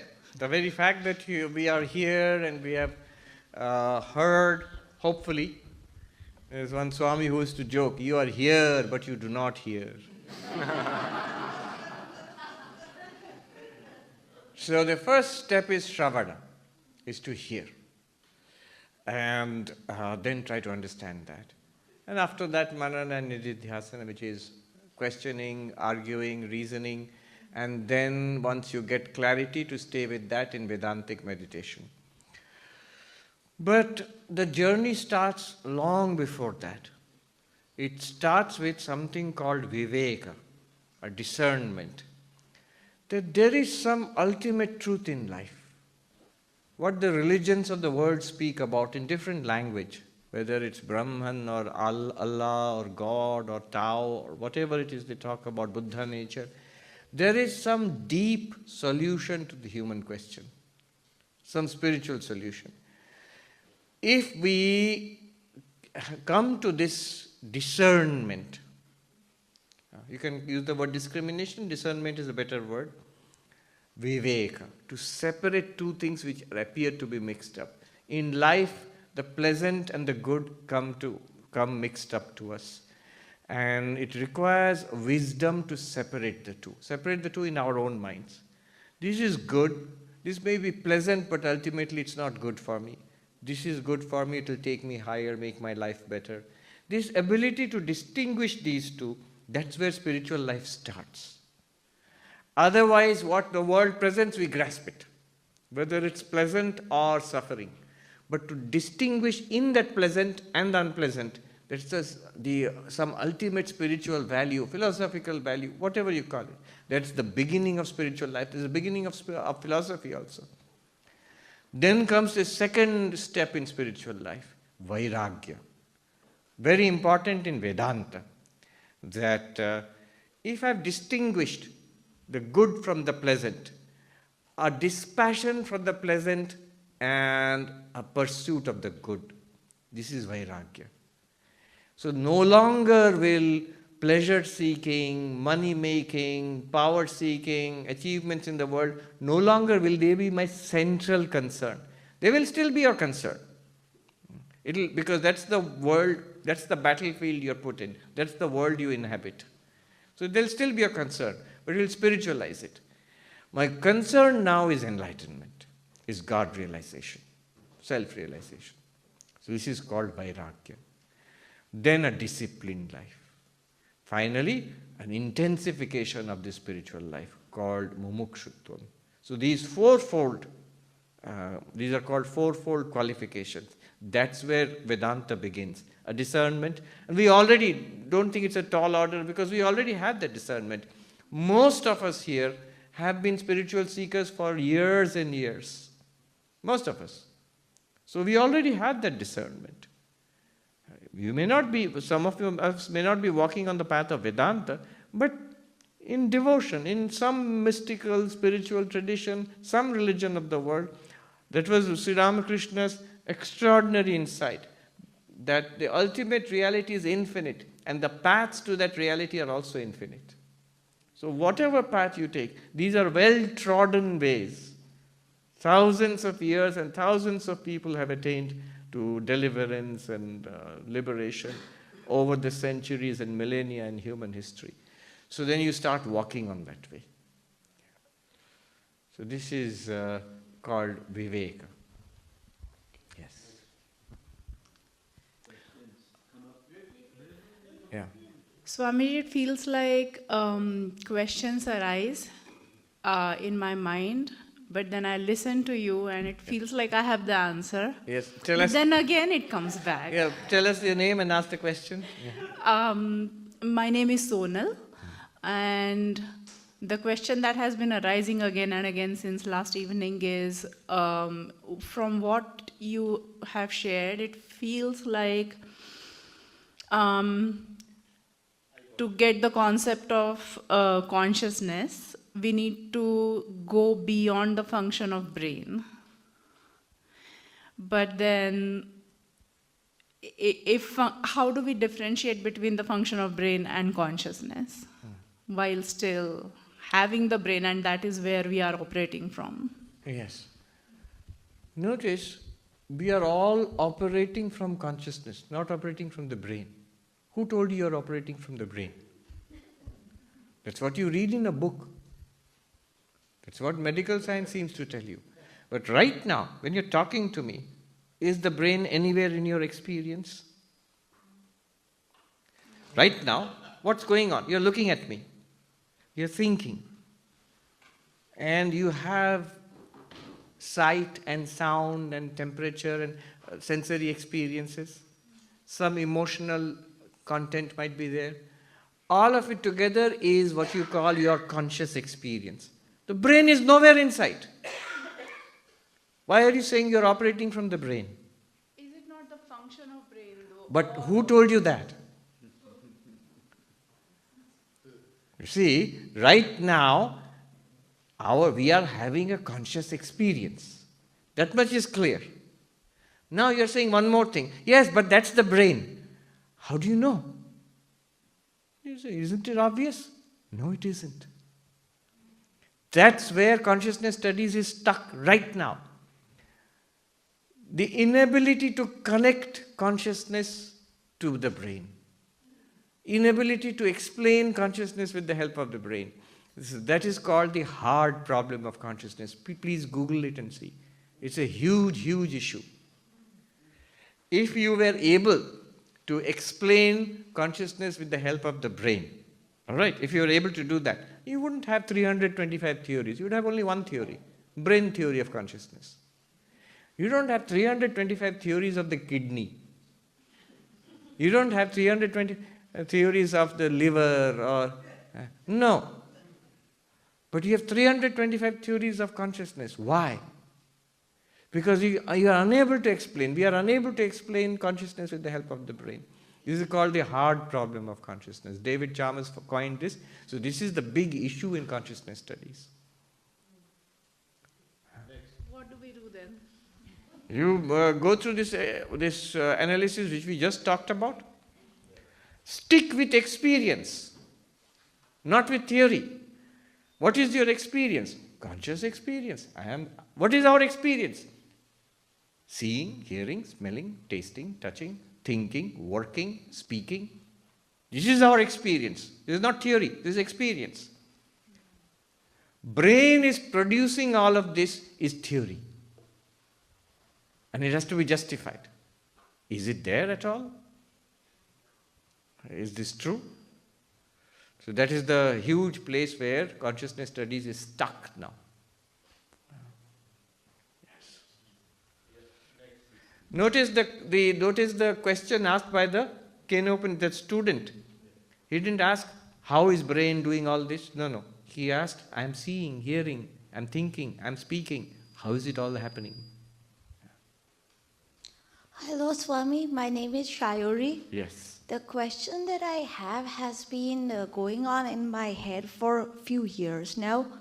That is, I completely agree with what you were saying today. I do not have any knowledge to not agree with that, basically. So if we have to look for God realization and we go through self-realization and we turn inwards, that's fine with me. Then when we pray, we should pray to ourselves. Why should we even have a concept of Kali, Durga, Saraswati, Lakshmi, all the temples in India and all those things? Why do we even need any of that? Well, that's true. Why?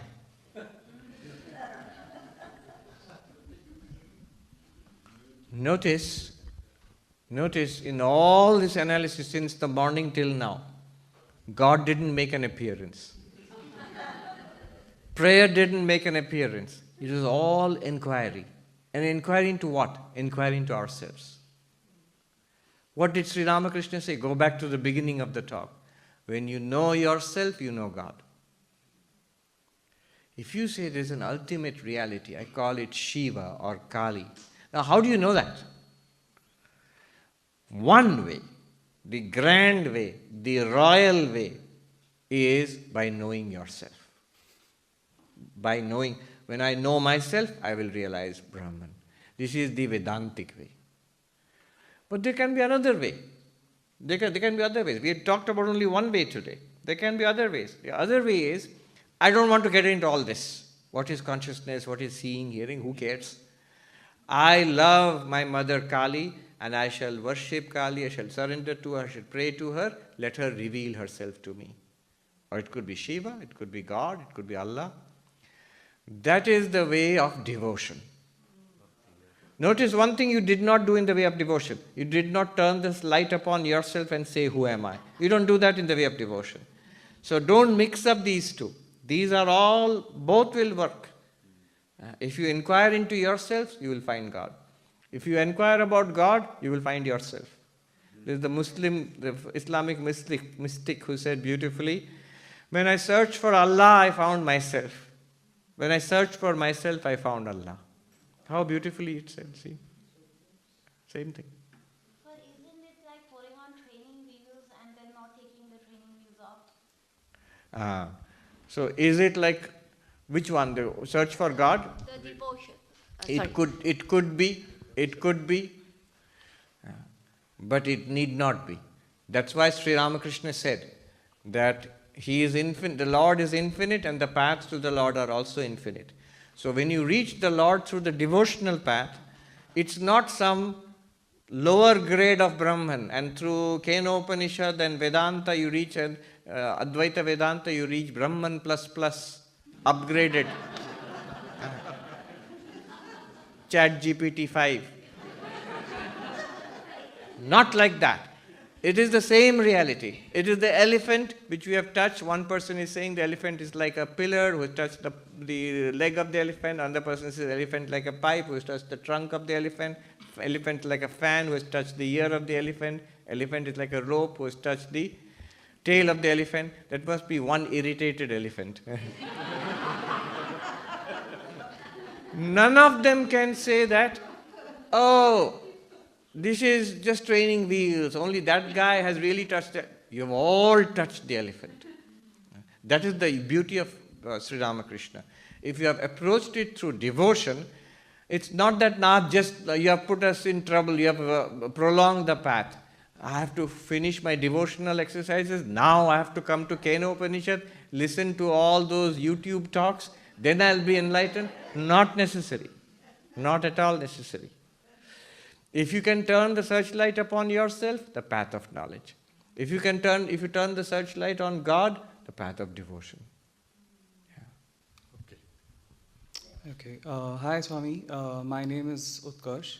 Yes. And my question was basically like we also have karma theory, Vedanta believes in it. And we also, like, it's generally heard that, like, follow vairagya, dispassion, or like lower your indulgence with Maya and things like that. So I find myself in this conflict sometimes that indulging lesser with Maya, for trying to follow dispassion or vairagya. I'm also not being able to do my dharma properly of being like maybe a husband, possibly a parent in future, or like the kind of fulfilling life that my relatives want from me. So how do enlightenment almost feels like following a selfish motive at that person. There is no conflict here. True selfishness is when I live an indulgent life. What is true selfishness? I, me, myself. I don't care about anything or anybody else. It can go to an extreme level where one becomes an addict. One is living for the next drink or drug dose or whatever it is. My own pleasure. That is the most indulgent kind of life, the most selfish kind of life. One comes out of there by rising to the higher possibilities in life. Oh, it's not just pleasure. I can do great stuff in this world. Maybe I can be a millionaire. Maybe I can have a startup. Maybe I can get a PhD degree. Maybe I can do this or that. Achievement, power, status, wealth, that pulls you out of your narrow indulgent life. And it allows us to manifest our powers. My intelligence, my ability to work hard, my empathy, it requires all of that to engage with the world and achieve something. And consistency, holding on to it for months and years, it builds character when you are actually pursuing wealth and power. But the pursuit of wealth, power, pleasure without ethics, it can ruin a person. It will ruin. So, the higher than this is the pursuit of being good. All of us, we want to be, as you said, I want to be a good parent, a good husband, fulfill my role. What is that impulse? I want to be a good person in my own eyes. So that is the higher than wealth or power or pleasure. So the first one is kama. Higher than that, artha. But this artha, even higher than that, is dharma, a moral life. That's why always in India, in Hinduism, we always say, we don't say kama, artha, dharma. We say dharma, artha, kama. So on the basis of morality, of ethics, I pursue my worldly goals. And that is not contradictory to spiritual life. With spiritual life, the path lies through that. When in this pursuit I begin to see this also cannot lead to ultimate fulfillment. This also has an end. This also is limited. Then we look for something vaster, which is spirituality, which is God realization, which is enlightenment, which was the topic today. That is called in this scheme, it is called moksha. I start searching for moksha. Then I go to a higher level of life, which is a mumukshu, a spiritual seeker. The mumukshu, the spiritual seeker, is not self-indulgent.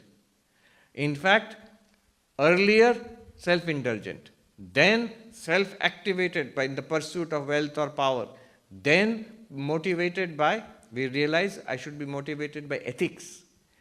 Still pursuing my own goals, but an ethical life. Now, no longer my own goals. It is for the welfare of all beings. So you have expanded further. Beyond that also there is a stage which is called Siddha, enlightened one, who does not want any of these.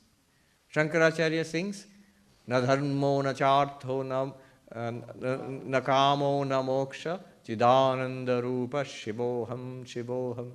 When you realize that you are that limitless consciousness, then these four goals are no longer they do not pertain to you. So this is the journey from selfish life to an awareness of achieving good and great things in life, to a good life, a noble life, a purposeful life, doing your duty, and as you said, dharma. Beyond that to spiritual life. In that spiritual life, you don't abandon your dharma, you spiritualize that dharma. So no longer is I'm doing this because I have to be a husband, a father, a good employee. No. I am seeking God. And therefore, how do I behave with my wife, my children, my co-workers, my boss, with society and community? All of that will be guided by one light, that I am a God seeker. I am an enlightenment seeker. Yeah. Thank you, Swami. My name is Oliver. Yes. From a non-dualist lens, we say that Brahman is unaffected by us. Yes. The sun is unaffected by the moon. And from a dualist lens, we say God is love. And as Vedantins, from a practical lens, we have to study both. We learn both. And so how do we consolidate them? Yeah, consolidation is one word, oneness. My question was, how can God be both a source of grace and mercy and an unaffected, static entity? Yeah. Because it is unaffected, but not static. God is beyond static and dynamic. That which is static and that which is dynamic, look at your own life. Deep sleep seems to be a static state. Waking and dreaming seem to be dynamic states. But what are you? Are you static or dynamic? You are that which manifests as both dynamic and static. You are the ground of both. Just like that, God at a cosmic scale is the ground of all activity and all stillness also. All dynamism and all static, unchanging nature also. In that sense, God is unaffected by anything. And because that God is unaffected, then only God can be a source of grace and mercy. If God is affected, damaged, destroyed, traumatized, what mercy or grace can you expect from such a God? If God is polluted, if God dies, what good is such a God? Just like us.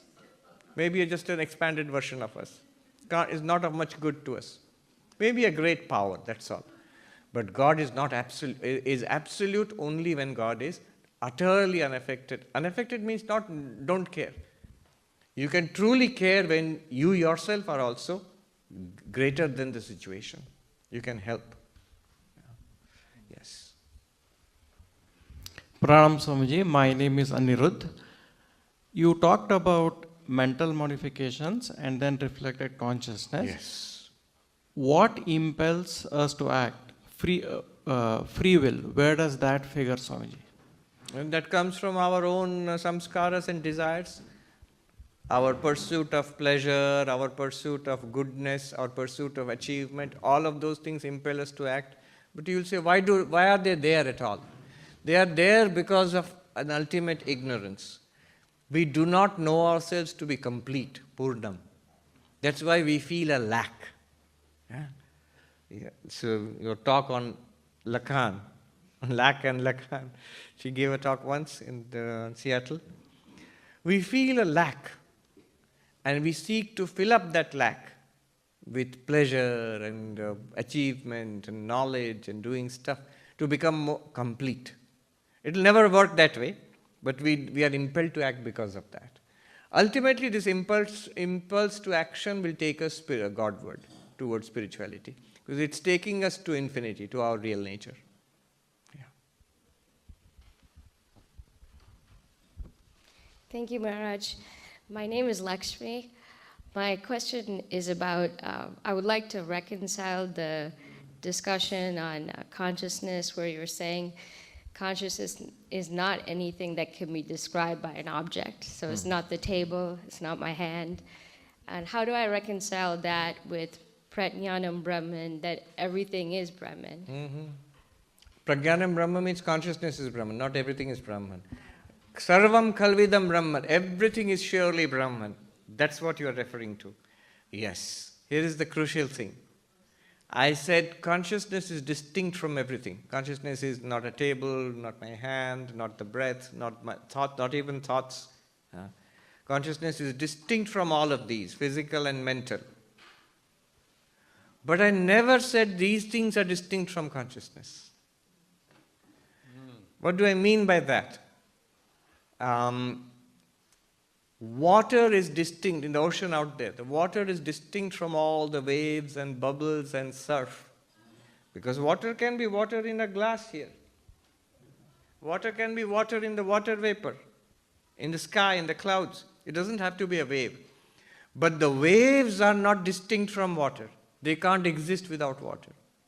Similarly, Brahman is Satchidanand. It's not a pot or a cloth or a building or a man or a woman. It is pure being. But the man and the woman and the building and the sky and all of this, they are not distinct from Brahman. They are Brahman.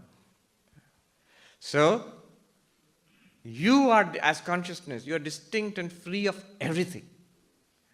But everything is not free of you. Everything depends on you. You are the eye of the eye, the ear of the ear, the mind of the mind. And by yourself, you are free of the eye and the ear of the mind. But the eye and the ear and the mind cannot work without you. They depend on you. Yeah. They cannot not only work without you, they cannot be revealed without you, they do not have existence without you. Maharaj, my name is Partha Rai. I'm trying to understand the example that you gave of the lunar eclipse. The solar eclipse, yes. Okay, so what I understand is that we can change our mind to bring about that lunar eclipse, but we should not change. We should not reflect the light that goes back to the sun. You don't need to. Yeah, that is not needed. But then it becomes the consciousness in the worldly consciousness. Yes, So all we can do is change our mind. And that is the whole thing. When people say in spiritual life again and again, always think about God, take the name of God, keep your mind on God. Change That's your what mind. Change your mind. Keeping the mind immersed in Vedanta. Yeah, and don't try to see the effect, don't try to judge or measure the effect. It will appear by itself. By itself. That's all. Thank you. It's just a fancy way of saying what we have all been reading about all the time. All the masters, all the teachers keep saying, repeat your mantra, think about God, pray to God, keep your mind on God, hold on to God. That, the Vedanta Sara is saying, Vedantic epistemology is vritti vyapti, pervasion by the mind. That's all. Yes. Pranam Swamiji, my name is Shikha, and I first of all want to offer my heartfelt gratitude to you for all your teaching and guidance. My question is related to Pratibodh Viditam Matam, where, as you said, it means Brahman is known in every cognition. Yes. So the question is like, who actually knows this knowing? As in, is there a final leap that has to be made at some point where even the witness dissolves and we are completely, that solar eclipse happens where it's just the sun? Yes, there is a final leap, there is no doubt about it. Between the reflected face and your real face. If I tell you, that face you are seeing in the mirror is not your real face. Your real face you do not see. What you see is a reflection. So now if you ask, but what is my real face? Well, you have to go from the reflection this way. That's understandable in case of a mirror and a face. But in case of reflected consciousness and pure consciousness, what do you mean? That you have to grasp yourself. Vedanta can't help you there. That turn like this. A Swami told me once, an aquarium. In aquarium you have seen the fish, they swim like this. And they come to the end of the aquarium, what do? They swim like this and then suddenly they flip around. Then they start swimming this way again. So I still remember, one Swami pointed, look, it's going like this, and comes to the end of the aquarium, it flips around, and then it starts swimming that way. That flipping around is exactly what you must do. At that time I didn't understand. What does he mean? It means this one. That dramatic turn towards yourself, inwardness. It is for that only all meditation, devotion, renunciation, everything is an inward turn. Once you grasp it, then you don't have to do the inward turn. Then you are free wherever you are. You're looking at the world, you are free. Pratibodha Viditam Matam. Working, you are free. Meditating, you are free. Driving, playing, you are free. Enjoying in the world, you are free. Suffering in the world, you are free. In life, you are free. In death, you are free. Once you see that. So that final turn comes with grace, Swamiji? As You can call it grace. In the Kathopanishad, it is called grace. I think it's Kathopanishad. Yeah. It's Kathopanishad. Yes.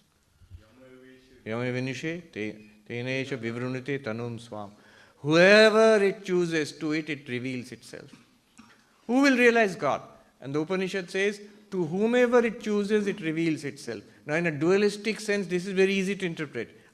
See, here is God's grace. Whomever God chooses, God reveals himself or herself or itself to me. But in non-dualist terms, what does it mean? Because you are yourself that. Whom will it choose? And then the commentator Shankaracharya says, whom will it choose then? It will choose the one who chooses it. You have to choose Atman or Brahman. How do you choose? Vritti Bhakti. Again, keep the mind there. Ask and you shall receive. Knock and it shall be opened. In the New Testament it's there, Bible. Namaste Swamiji, I'm Oyon. Firstly, thank you for all your teachings. It has been really, I'm very blessed to be here in your presence today. I have written down this question so that I can articulate it properly. So I'm an AI researcher, and the next paradigm of AI, there is a famous paper by Richard Sutton, who's a Google researcher, speaking about the era of experience and how we need to simulate experiences to truly reach the next paradigm of, ChatGPT. So my question is, considering the equation of object plus consciousness is experience, and assuming that living beings living beings possess consciousness, sorry if that's not an articulate term, but different living beings experience different objects and they have different experiences, but consciousness is constant.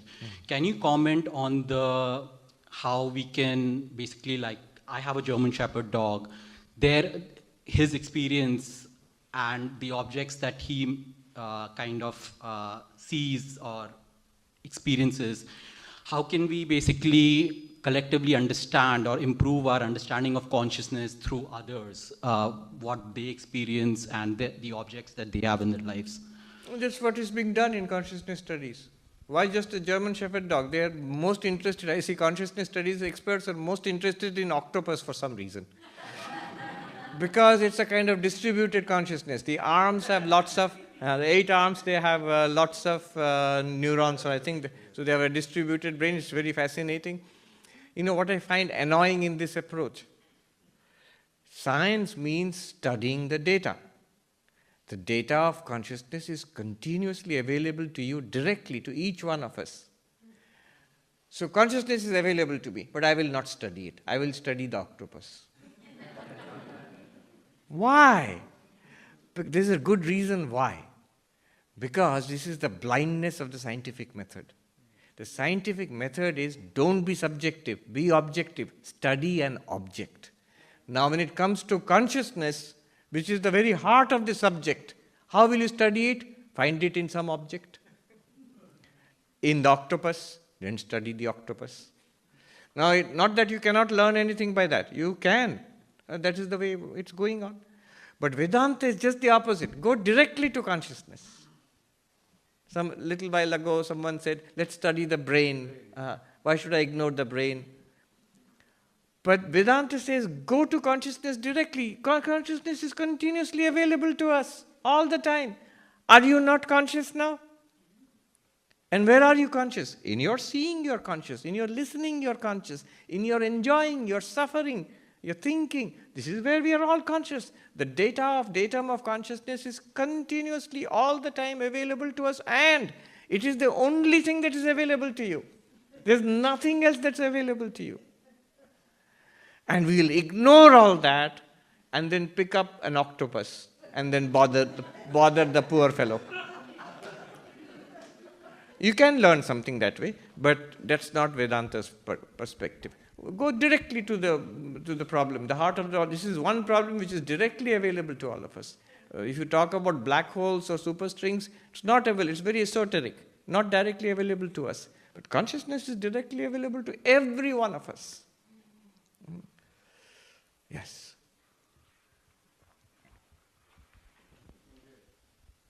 Pranam Swamiji, my name is Parag. So I have 2 related questions. So they say that the machines are lacking the first person experience. First person experience or ego. They say means I say. Yes. So many people who are skeptical about consciousness in AI, they will say that they lack first person. So they lack first person experience or ego, because of which they may not be conscious. But first person experience or ego, is it not really stopping us or from knowing our true nature, first thing? And then second thing is... Wait, we'll go to second thing. Is the ego stopping us from knowing our true nature? Not necessarily. What is stopping us from knowing our true nature is ignorance. And the ego can be very helpful in overcoming ignorance. The ego can bring you to Vedanta retreat. The ego can make you ask a question. The ego can drive you to look for answers. The ego is, see, it is what is called, Sri Ramakrishna says, the ripe ego and the unripe ego. The unripe ego is involved in samsara. And the ripe ego is the one which cultivates discipline and virtue and looks for spiritual solutions. So the ego can be of help. But this ignorance is stopping us from knowing us our true nature. Why every being who is born, by default, borns with ignorance? Why we are Wait, stop right there. Very beautifully said. You may not know. You are actually quoting Shankaracharya. In Adhyasa Bhashya, Shankaracharya's master work is his introductory essay to his commentary on the Brahma Sutras. It is called Adhyasa Bhashya, the commentary on superimposition, Adhyasa. There he says, Naisargikoyam loka vyavaharaha. All our life is naturally beset by ignorance. You may say, why is all life beset by ignorance, if you ask? No, it's opposite. There is life because of ignorance. Because we do not know our real nature, we are born again and again and again. This whole, it's the engine which drives this entire universe towards self-realization. The moment, notice what happens when you get self-realization. When this particular body goes, you will not be born again. That's the end of this limited life. What is this limited life? It's like being in a cage. So our journey, our life is basically a journey from a zoo to a zoo to a zoo. Thrown into this cage dies, and thrown into another cage, then into another cage. We want freedom from this. We want to be absolutely free and realize our infinite nature, not this caged nature. That is enlightenment, that is freedom. Until that time, it's because of ignorance we are having this. Why are you going from grade 1 to grade 2 to grade 3? Search for knowledge. But why? Behind that is ignorance. Because we don't know. If you knew all that, then you wouldn't have to go. You would have gone from grade 1 to university straight away. But because we don't know, we are being propelled to have various experiences. It seems like I have to take efforts to really know myself. Why Oh, it yes, not yes. just come easily? It will on not my- come. Shankaracharya makes that point. To remove ignorance takes effort. Ignorance takes no effort at all. To remove ignorance takes effort. That's why you need to go to school. Yeah? To remove ignorance, we need school. We need society. We need parents. We need teachers. We need all of information from society which removes our ignorance. That requires effort. If you don't put in that effort, one will remain in a natural state of ignorance. And that is not very good. Thank you, Swami. My name is Vikram. Yes. So you want to get a little bit of clarification on two terms you mentioned was vritti vyapti and phala vyapti. Phala vyapti, yes. So basically, I guess if you were to define like enlightenment in a classroom setting, you can kind of have clarity on it, and you said that the phala vyapti is not actually needed. Not right? needed, exactly. My but question vritti vyapti is needed. But my question is, like when you're out in the world, and let's say you have a moment where you feel like, okay, I've got a moment of clarity, but then you're back in the world, and then you're seeing the results, the reflected consciousness, and then you get confused again, let's say, over and over again. Yeah. So my question is true enlightenment then, though, is it the fall is not needed, but it doesn't, or is it that it doesn't confuse you anymore, so that you can? You're right. So that you can go through it without getting confused, kind of again and again. Yes. And so You're my right. question then is. No, let me answer that. Yeah.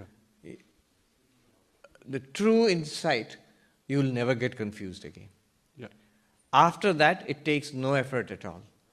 Just as you are Vikram right now, you don't need to put in morning and evening Vikram meditation to remain as Vikram. Like let me shore up my Vikram identity with a little bit of Vikram mantra and Vikram meditation.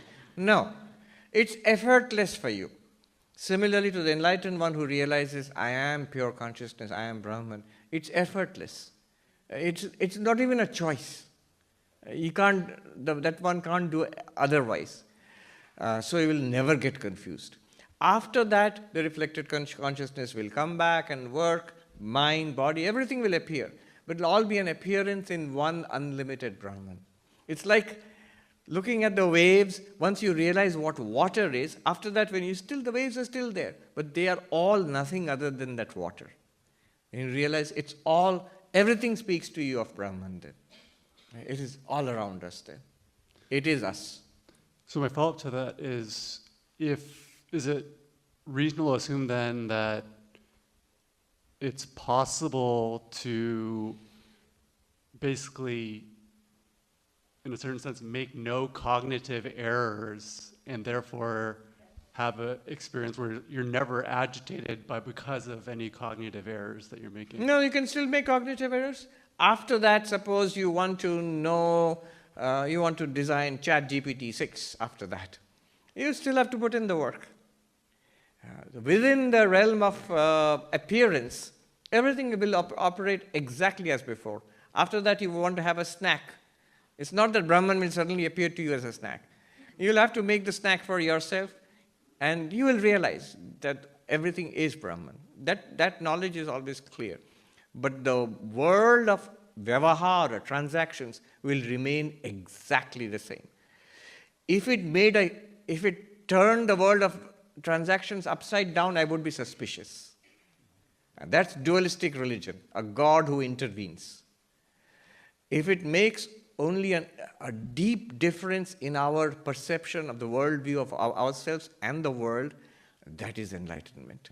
In Hindi, they say, in India, the sadhus say, Gyan koi tod phod nahi karta hai, Mahatma ji. Knowledge does not damage anything. Knowledge leaves everything as it is, but everything is utterly different also for you. Now you realize it's one existence, consciousness place. But it will not change things in the world to your advantage or disadvantage. It will remain that way. Okay. Well, I'm Uma. Thank you, Swamiji, for a beautiful, inspiring talk. So my question is, or I'm looking for recommendations on daily spiritual practice, something on the cushion and something while I'm working, because I feel like I can touch the truth momentarily, but then it's kind of hard to hold on to it. So something that would kind of help me hold on to it and move me closer to We are realization. already spiritual seekers and practitioners, just about everyone here. So I'm sure we are already doing something.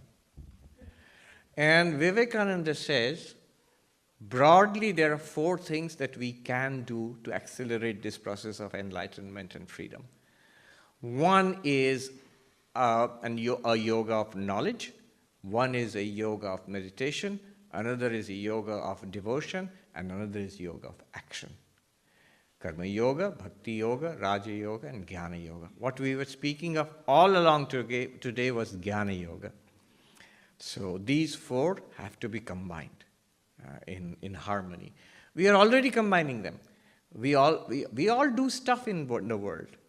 We all have feelings, love, devotion in our hearts. And we all have a mind. And we're seeking knowledge. We all have an identity. The 4 yogas impact on these 4 areas. So we work on each one of them. Somebody said, can you give me these 4 yogas without any religious reference, just secular terms? And that also you're limited to 1 word each. just 1 phrase each. I thought about it. I can put it this way at the risk of gross oversimplification. But the 4 yogas are like this. Selfless, not selfish, that is karma yoga. Devotion, not desire, that is bhakti yoga. Concentration, not distraction, that is raja yoga. And self-knowledge, not just other knowledge, that is jnana yoga. This is what we do.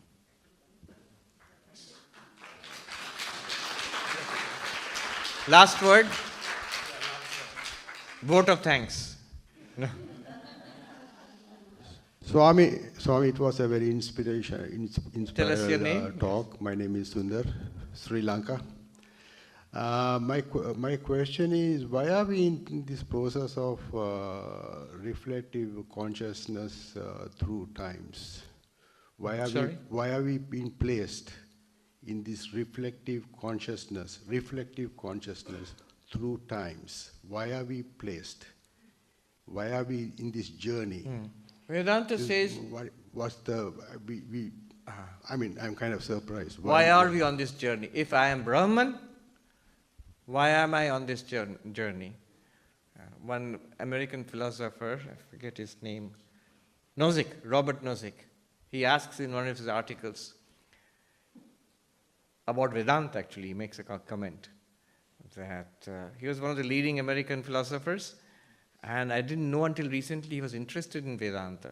One philosopher told me, Professor Arindam Chakravarti, he said, yeah, he was fascinated by Vedanta. So one of the critiques he does, asks a question, like a rhetorical challenge. If so clever, why so miserable? If you are the absolute, Sat Chid Ananda, why are you in this horrible state? The answer from Vedanta is also equally remarkable. You are not. You are, when you become enlightened, you will not realize that, oh, I was miserable, now I am delivered, I have become enlightened, it's all great now, it was horrible earlier. No, no, no, we'll realize I was perfectly all right all through.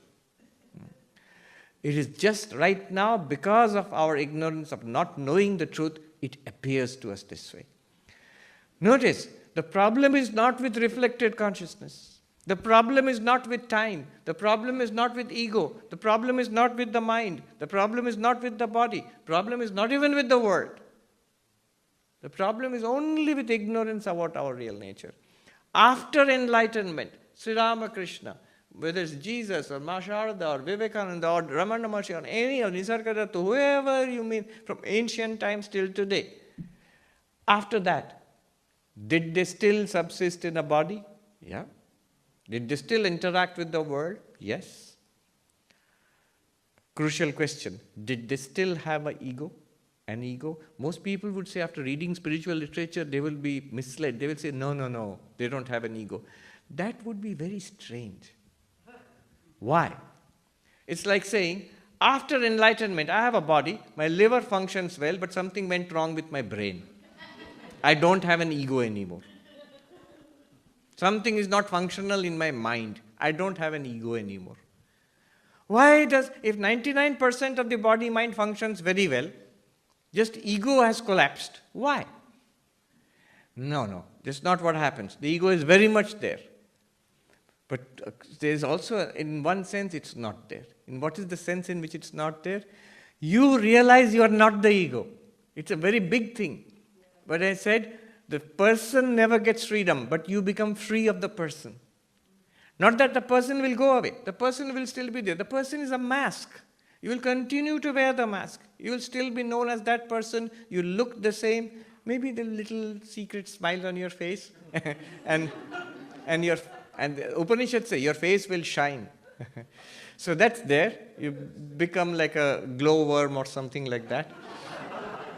But even the ego will be there. There's a discussion in Panchadashi about it. What's the difference between the ego of the enlightened one and the ego of the ignorant one? That's a separate subject. So everything will be there because there is no problem with anything. The problem is only with our ignorance. Once the ignorance is gone, the enlightened one happily exists in this world. The Buddha, he taught suffering, old age, disease, death is suffering. And then he went on to his quest and he became enlightened and hopefully free of suffering. Then what happened? He became old, he became sick and he died. But he found something that does not become old, that does not get sick and does not die, and he realizes, I am that. So in that deep sense, he is free of sickness, disease, death, and all sorts of suffering, all sorts of lack. So that clarity will come. Then it will be all right. Then living in this world, in this body, with reflected consciousness, no problem. No body, no world, no reflected consciousness, no problem. It's perfectly all right. Yes. Yes, correct. Thank you so much.